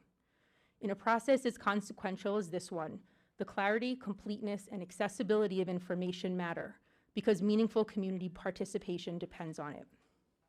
I want to begin by clarifying the difference between a board adopting a budget and the public approving one. When this board votes to adopt a proposed budget, we are not casting the community's final vote. We are determining whether the budget is worthy of being presented to the public for a vote. The authority to approve or reject the proposal that ends up on the ballot rests with the voters. That distinction matters because a dissenting vote at the board level is not opposition to education, to students, or to this district. It is a statement that concerns remain unresolved and that in a healthy governance process, those concerns merit acknowledgement and engagement. The role of a Board of Education is governance, oversight, independent judgment, fiduciary responsibility, and disciplined deliberation. Trustees are elected not simply to affirm decisions, but to ask difficult questions, to surface concerns, and to represent the full range of perspectives within the community in a public forum in accordance with open meeting laws. Dissent is not an obstacle to governance. It is an essential component of it. In strong democratic institutions, dissent is valued because it compels deeper examination of decisions and ensures that important concerns are fully articulated rather than overlooked. The purpose of dissent is not obstruction. It should not be mistaken for disloyalty, but understood as a necessary part of accountability, because accountability has meaning only when differing viewpoints are engaged in good faith. Throughout this process, I have been clear about the specific elements of both the budget and the process that raised concern for me. These were not originally presented as ultimatums, but as points for discussion where collaboration, compromise, and problem solving were both possible and necessary. I raised concerns about reductions to supports that are central to student learning, including teaching assistants who underpin our elementary literacy program, services that sustain inclusive instructional models across the district, and the structure and effectiveness of the elementary world language program. These are not ancillary considerations. They are what make it possible for programs to be implemented as designed. When those supports are reduced, implementation is inevitably compromised, and we should be clear-eyed about the consequences. Partial implementation rarely produces full results. I also raised concerns about transparency and the availability of information necessary for meaningful community engagement. It is reasonable to expect that multiple viable budget options would be developed and discussed with the community at a public meeting, allowing for informed discussion and clear understanding of the trade-offs involved. However, the community was presented with a single version of the budget, and key financial documents, including line item budget details and current fund balance reports, were shared after the board was already prepared to vote. When information is withheld, the opportunity for meaningful engagement is limited, and the integrity of the process is weakened. More importantly, trust erodes. Consensus is not the product of counting votes in advance and proceeding unchanged. Unanimity requires genuine engagement, listening with a willingness to adjust, and recognizing that different viewpoints may still contain valid concerns worth incorporating into the final outcome. That is the standard that builds trust in this work. Every member of this board is tasked with a commitment to the same fundamental goals: strong schools, responsible stewardship of taxpayer resources, and the best possible outcomes for students. Where we may differ is in how we believe those goals are best achieved. I am aware that my approach in this process has been characterized by some as overly direct, critical, and rigid. From the outset, my responsibility has been to ask questions, seek clarity, and advocate not only for best practice, but also for transparency on behalf of the community. When questions went unanswered and requests for information were not addressed, I continued to raise them. At times, that approach was met with silence or dismissal. Requests for information went unanswered. Concerns raised publicly were met with visible disregard. And my participation in community-facing discussions, like the Board of Education roadshow, following my vote not to approve the proposed budget in its present form, was restricted. Going forward, my commitment is straightforward. I will continue to ask questions that I believe need answers. I will continue to request information that this board needs to make informed decisions and the community is entitled to have. I will continue to measure every decision against a single standard. What does this mean for students? This is not a posture I intend to soften. If advocating for transparency, program design and implemented in line with best practice, and for a process worthy of this community makes me the difficult voice in the room, I can live with that. Our children deserve adults who are willing to be uncomfortable on their behalf. That is the job, it is the only job, and I intend to keep doing it for as long as this community continues to place their trust in me. Thank you.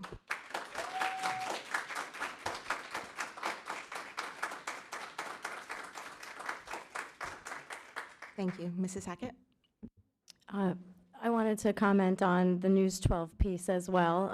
Marie Dalton, you did a great job with that, and I was really proud of our students and really proud to live in a community. Agree very much that values all of our individuals and our learners. Where I work in Adelphi, we have an amazing program called Bridges, and it's for our neurodivergent student population. It's something I get to work on every day, and I'm really proud of it. So, you know, when your core values align in your professional world and your personal world, that feels really, really good. So just to watching that piece and reminding us all of how special each of our children is really was great. So thank you for participating in that. And I wanted to thank our community partners for the amazing opportunities they offer to our students and our young adults. So that was a really great thing. And it just, you know, to me reminds the community of who we are and what our philosophy here is.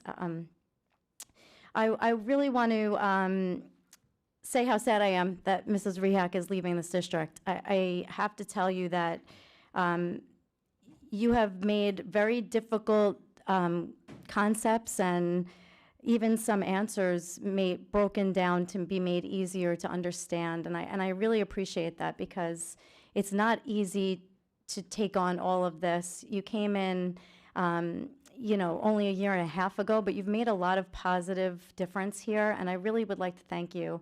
I do not think your integrity or your professionalism or your ability should ever be questioned here. I have a lot of respect for you, and that's what you deserve, and I really wish you you know, a lot of good luck in your new role. They're very lucky to have you. We will miss you. I'd also like to publicly thank Mr. DiTomaso. I know he's doing double duty. He's just an amazing community member who stepped up to the plate here for us in an interim role, has really helped be a cheerleader for our teachers and for this district. I would like to thank him for his service as well. He's been an amazing person to work with. I've enjoyed getting to know him, and has done a lot of things on the extra for us in our time of having less to offer in this period of time. So thank you to that.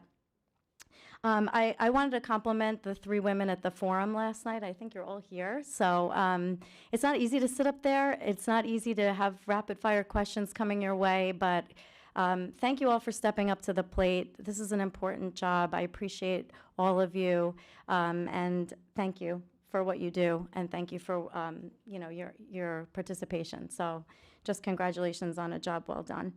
Apologies I was late. I was double dutying with work, so I'm sorry if I missed something. Mr. Gavin, I did have a question. I don't know if you addressed it, but was there any more information? I know we had questions come up at the PTA meeting about the ICT process and when we would be making a decision. So I just wanted to, if you did raise that earlier, I apologize, but I did promise I would come back and ask if we can get an idea on the timeline for that. In terms of our Incoming kindergarten, sorry, Correct. yes. So we're just beginning those meetings now with our families, starting with students who will come in needing related services only. But in terms of placement of incoming kindergarten ICT classes, we will have 2 sections, and they will be at Wilson and Watson. Is that a final determination? Correct, based on student need right now, projected. Right now, okay. If we So- should, I'm sorry. No, that's okay, go ahead. If, you know, as we're going through the process, we always continue to look at our students, updated evaluative information, kindergarten screening, that whole process. If somehow we should meet an excess of additional students that need support, and we feel an additional section is needed, that is something, of course, I will work with Mr. Gavin on and make sure is available to our students. Thank you. Okay, we had Jackie and I had answered that question as well, and had the impression that it was still rolling based on need, but I wanted to make sure that we raised it. So thanks for answering the question. Also wanted to say thank you to our teachers and nurses for Appreciation Week. We really do appreciate you very much. And it is a very busy season, so good luck to everybody and all that you're doing. And as we come to a close this year, appreciate everybody up here too. Thank you so much. Thank you. Mrs. Gruner? Thank you. I actually just wanted to ask two quick questions, if I could. So the field trip subsidies and Ashokan that we're taking out, for students who need financial assistance, we are still going to provide that for those students, correct? Yes, we have the ability to provide it for someone that has demonstrated need, absolutely. Okay, just wanted to clarify that. Also, just on the contingent budget proposal, if that's ultimately where we ended up, and we had to take, you said 2.2 million out of the budget, just this came up at the PTA meeting I was at, so I just want to make sure that it's clear to the community.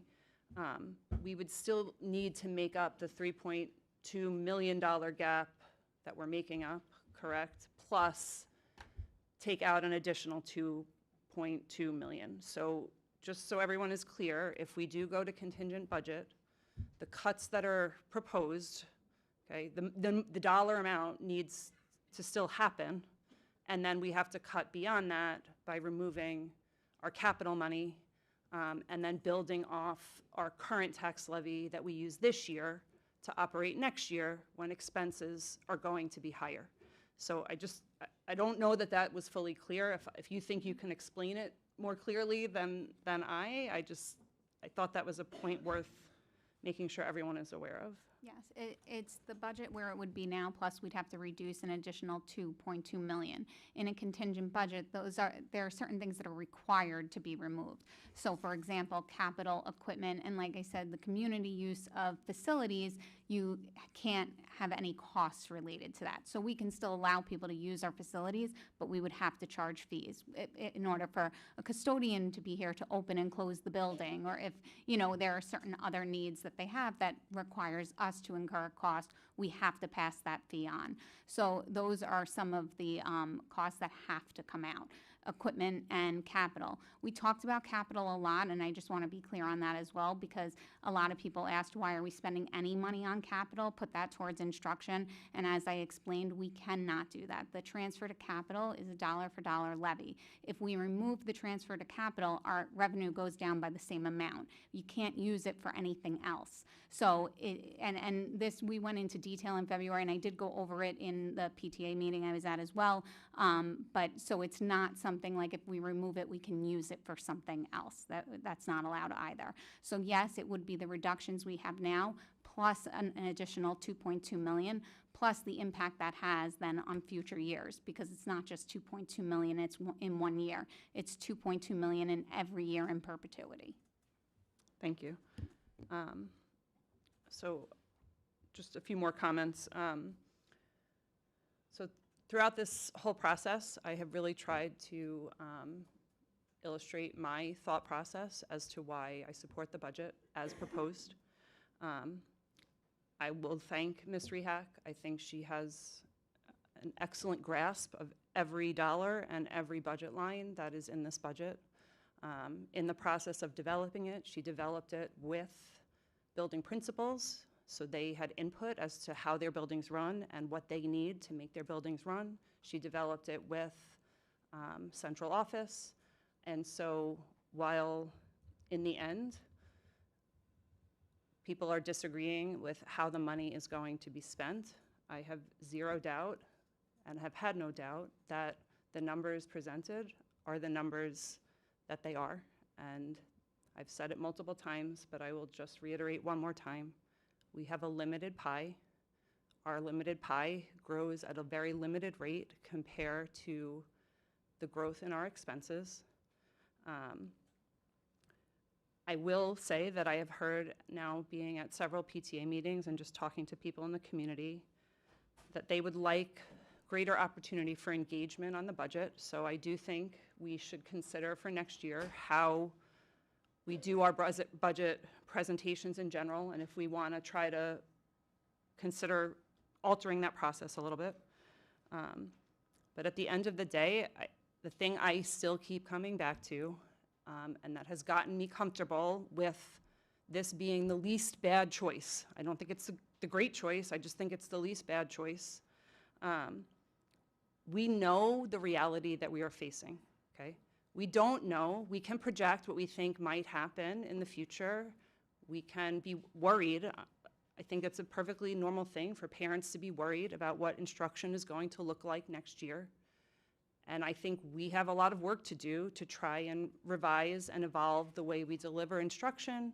We have a lot of work to do to figure out new sources of revenue, to find more savings through transportation, through trying to work with other districts in our quadrant to maybe provide things. There are many ways that we can look to try to get more revenue to offset these rising costs.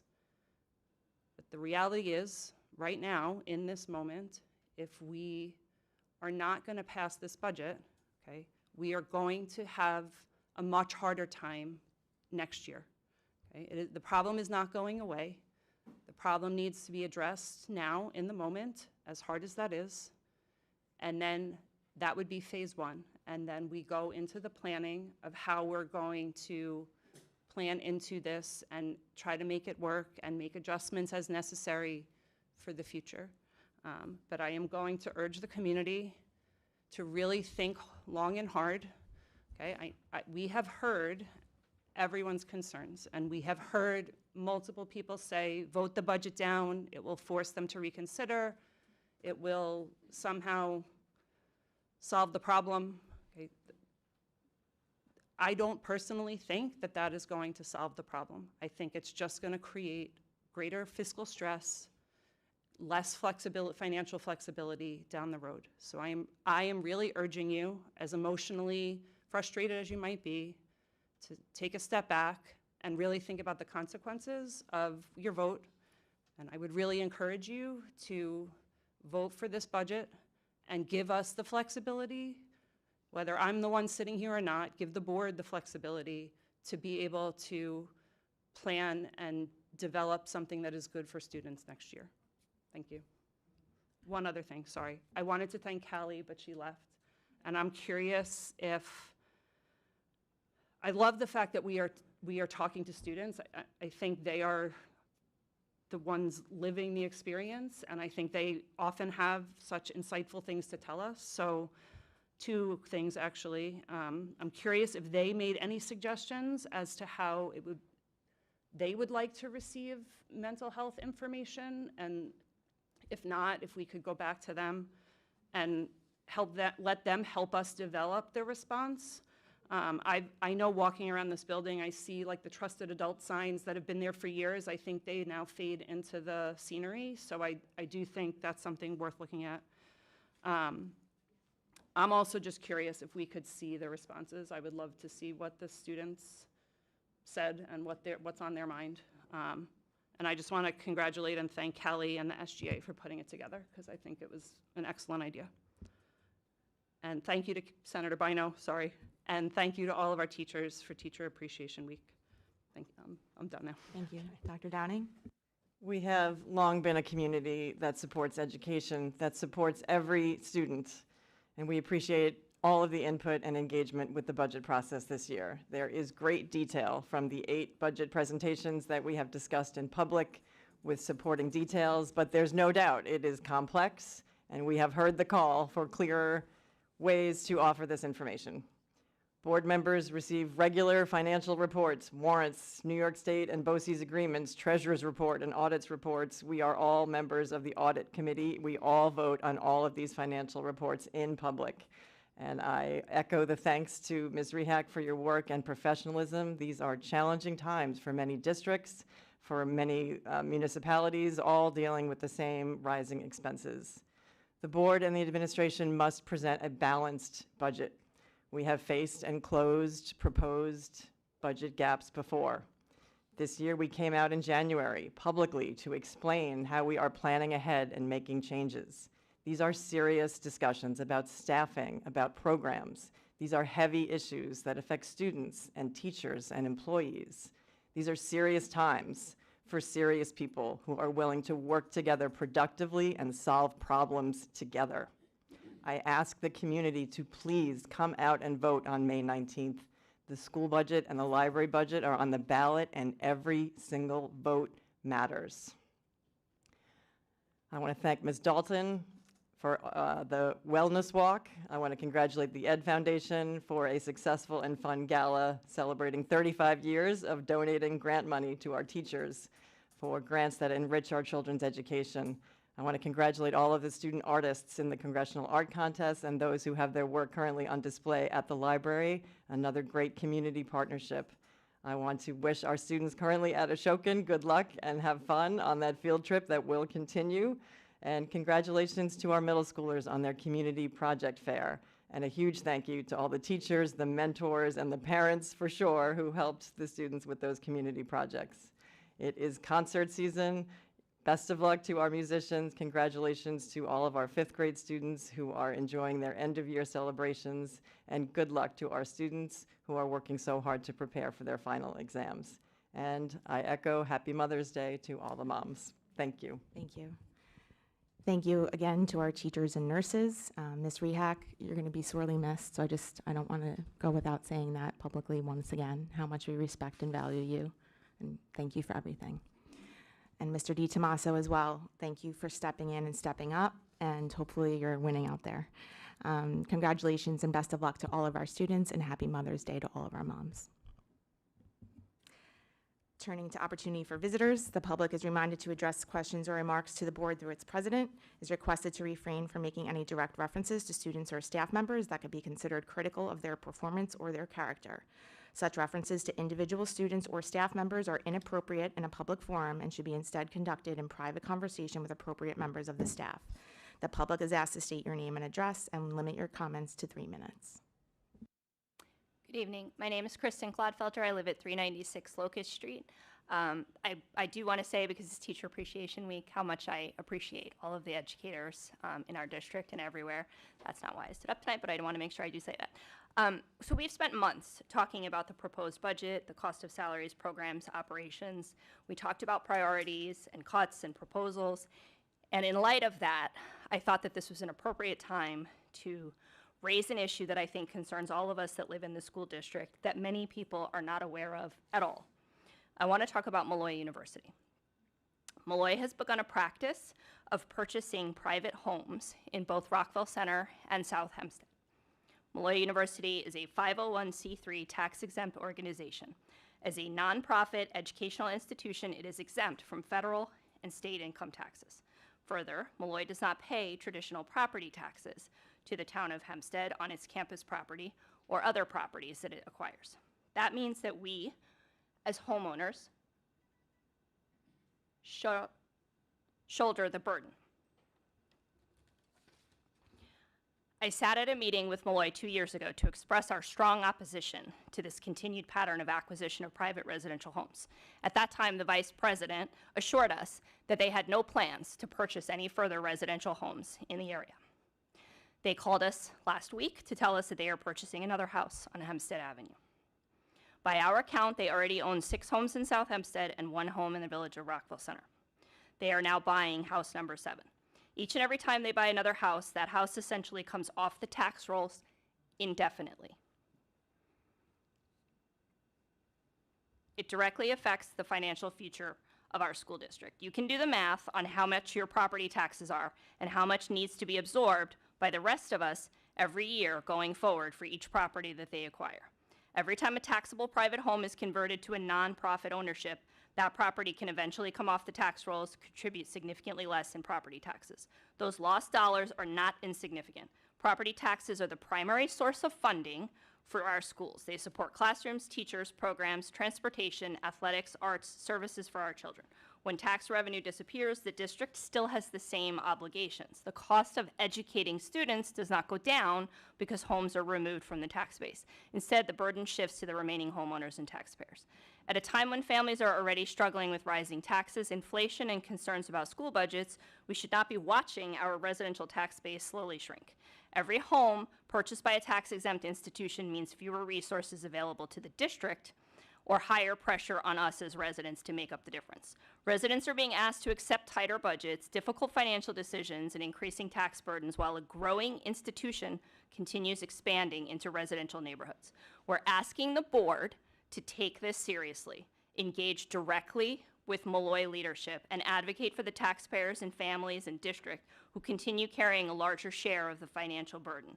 We are also asking the members of this community to reach out to Malloy and to your elected officials and voice your concerns. Thank you. Thank you.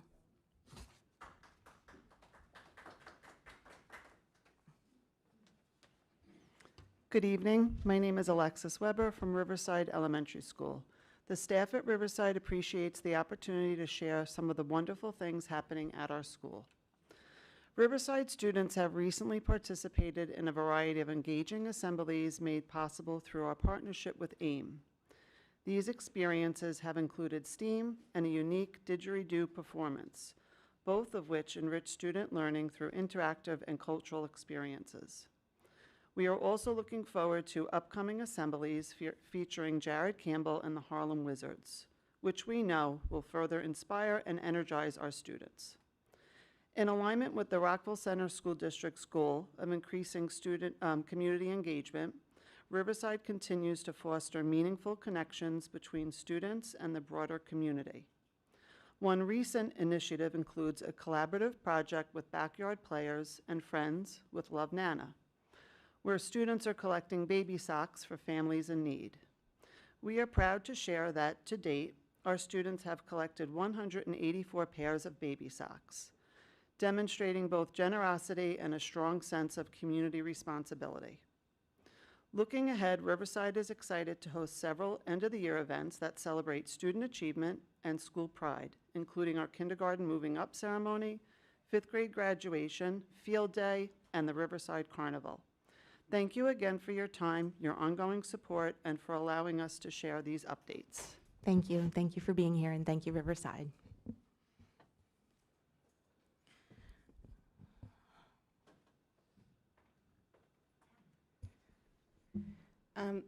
I just wanted to say something, because you brought it up.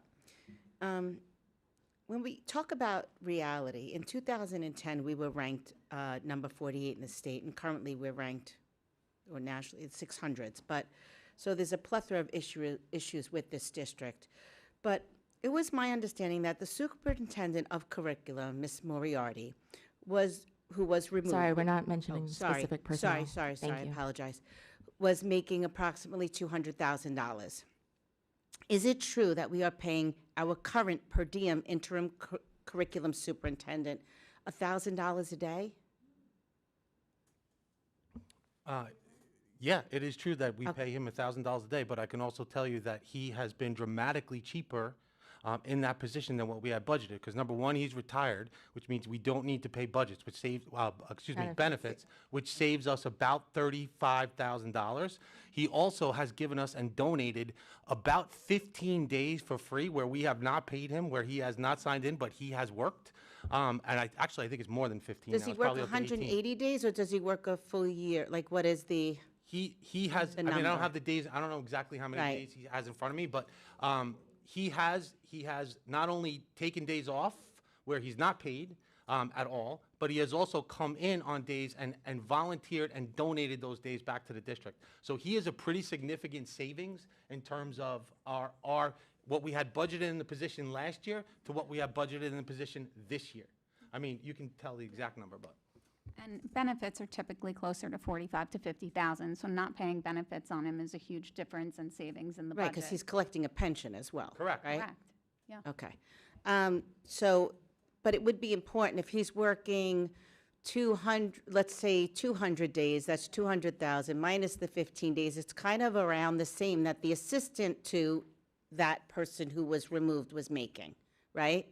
It's kind of the same when I looked at her. It's a savings, yeah. But no, because There's a that little other person savings when includes benefits too. There's a little so it's savings a- with the benefits, right? it's more than the pretty benefits. Well, if it's significant 200, on he's the making position. 200, I'm saying, and that other person was making 170, right? Then No, that's no, the. that's not accurate. That's not accurate. No. What was that other information. person No. making then? Since I'm not accurate. No, if you're talking about the assistant superintendent's salary that was budgeted from last year and is budgeted for this year, it was Not for about the person who was removed, for the person who worked underneath her. the person that worked underneath her. The person that director, she brought We still on. have a director. Yeah, we still have a director. Right, and what was she making? Yeah, I don't know. All right, we'll move on. We'll move on.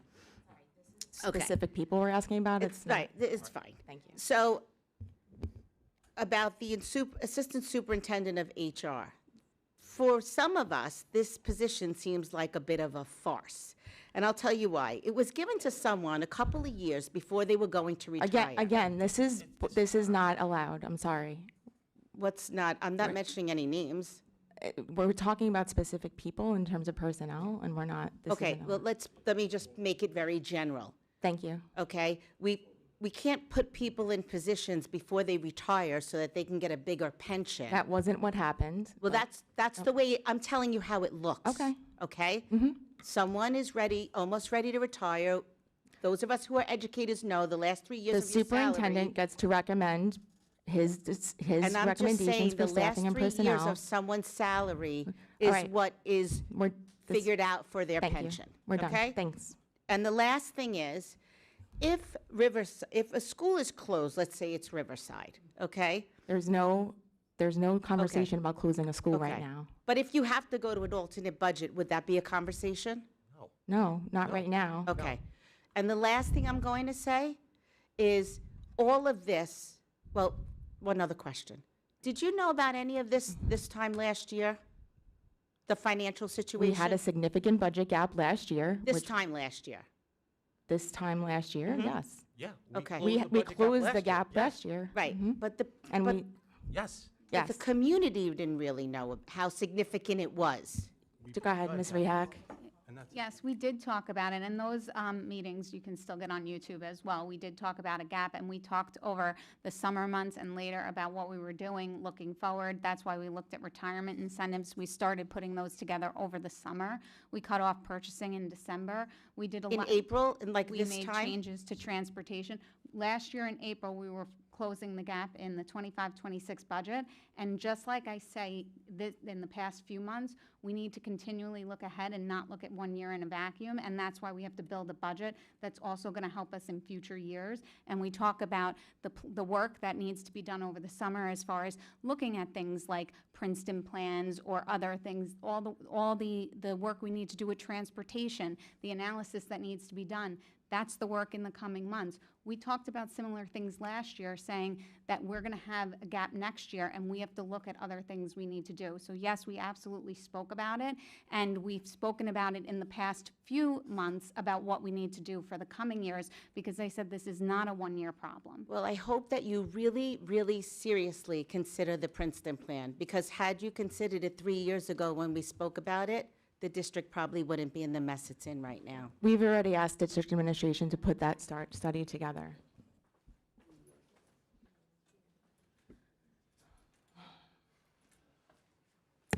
Good evening again. So I too wanted to congratulate Ms. Dalton on our piece. I was working remotely thanks to the world of streaming, where my son set it up with the skills he learned here at Southside, because I couldn't do that. And I'm trying to work and have News 12 on in the background. I recognize the voice. I look up, and you did a very good job. And we got all the bad publicity on the budget on News 12. It was nice that we had nice publicity on a nice program that I knew about, but thanks to you, I learned a lot more about it and a lot more about the community participation. I hope we take that soundbite or that piece and put it on our district website. I don't know, have we done that, Mr. Gavin? Can we do it? Yeah. I think it'd Sure. be worthwhile. Thank you.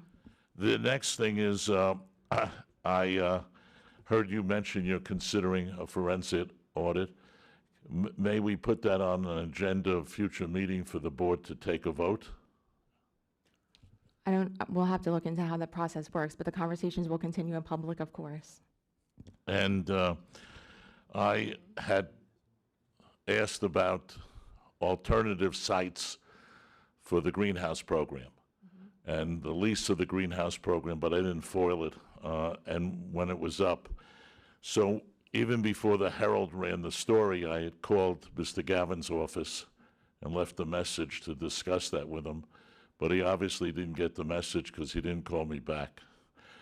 on that subject, and I continue to urge you to look at that site. I know you don't have money to buy it, but maybe you can lease it and get it for less, or at least examine it to see if it will work for less than what we're paying in the basement of a building next to an undesirable hotel, motel. Yeah, so the message that I received was that you had a suggestion for a building that we could look at, which we were already in the process of investigating. Oh, So I didn't we know. were already in the process of that. I didn't get a message to call you back. I got a message that said, Jeff said to look into this. Okay. So we had already been in that process and having conversation of what that looks like. I don't think it's ultimately going to work out, but just based on what the needs are and what the future is, but we did have that conversation. Okay. I thought I left my phone number, but I guess not. Okay. We're almost at time, Mr. Greenfield. The foil issue, we keep to the letter of the law 30 days, but maybe we can do it a little quicker. I know our district clerk is very busy, especially this time of year. Thank you. And the Citizens Budget Committee, I urge you, one of the trustees talked about the great input from students. That came because of a state law. But I think that because of the current financial predicament, you should put that on the agenda for the new board in July. And last, Malloy University. I didn't come, I heard it mentioned, I just wanted to give some clarification. I'm not here to defend them. I'm a former 23-year trustee. And the house in Rockville Center that couldn't be sold because of its high taxes, it was a part donation to the university to have a president's residence. I can tell you that. Thank you. Okay, but I'm just telling you how it Sorry, came about. hold on, wait, we're not doing back and forth. Your time is pretty much up, Mr. Greenfield, so okay. if you have any last. Well, I was on the board. I also met with the South Hempstead Civic Association. Okay. And it's news to me that they're buying another house, because Thank we you. said we wouldn't. Okay. Remember, I met there. All right, thank you. I was there. Is anyone else coming up to the mic? All right, thank you. Yeah, we can have that conversation elsewhere. William Cooney, 91 Hempstead Avenue. Last night's board candidate forum was moderated by the supposedly nonpartisan League of Women Voters. But just as in prior years, the League of Women Voters did not permit a single question about this district's policy of permitting boys to participate on girls' athletic teams and to use girls' locker rooms and bathrooms, a policy in blatant violation of Title IX, of girls' right to a fair opportunity for athletic scholarships and other recognition, and of girls' fundamental right to privacy and decency. The reason why the League of Women Voters did not allow any such questions is clear from their own published position on this issue, that the League of Women Voters is against keeping biological males out of girls' bathrooms and locker rooms in public schools.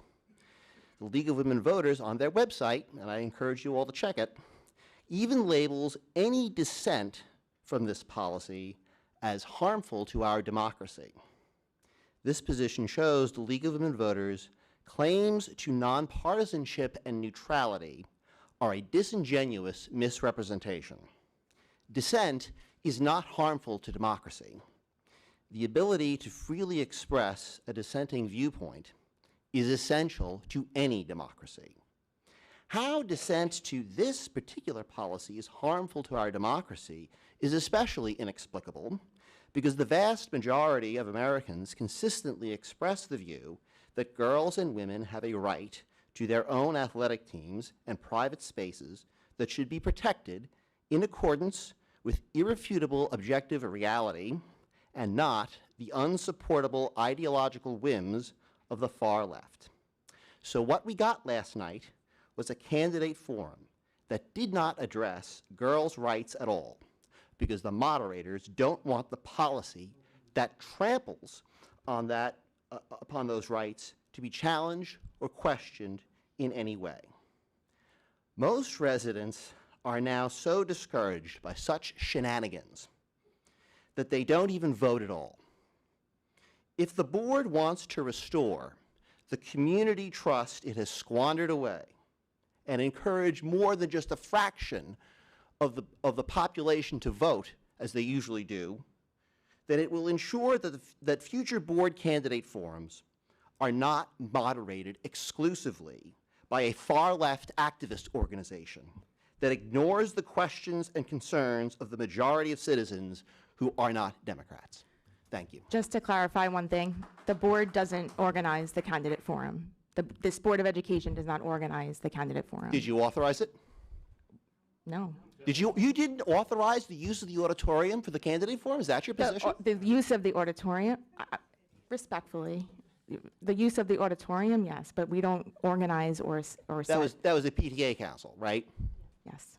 Yeah, from which you all pretty much spring up. Thank you, Mr. Cooney. I'm gonna respond if you don't mind. Please. Okay, because you are implying that somehow this was orchestrated, and being that I'm one of the people that is running for reelection, I just want to go on record and say that this was totally outside of the confines of my responsibilities as a board member. I was invited by PTA council, as were the two other candidates, to participate in the forum. We had zero influence over who moderated it. We had zero influence over the questions. The questions were put, the papers were put in front of the lobby of the high school for anyone to write in questions, and then it was entirely up to the League of Women Voters.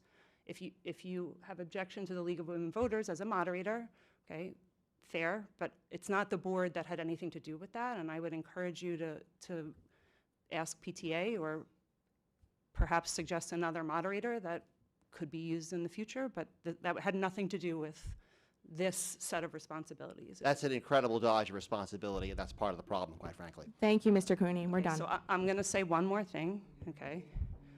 I'm going to say one more thing. Okay?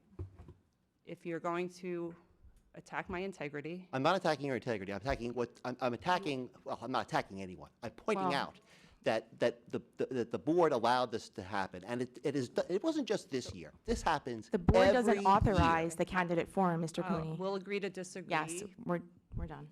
Yeah, the fact is, there's a Democrat majority. They control the teachers' unions. They control the PTA. Mr. Cooney, they control the respectfully, you've board. had your time. Thank you.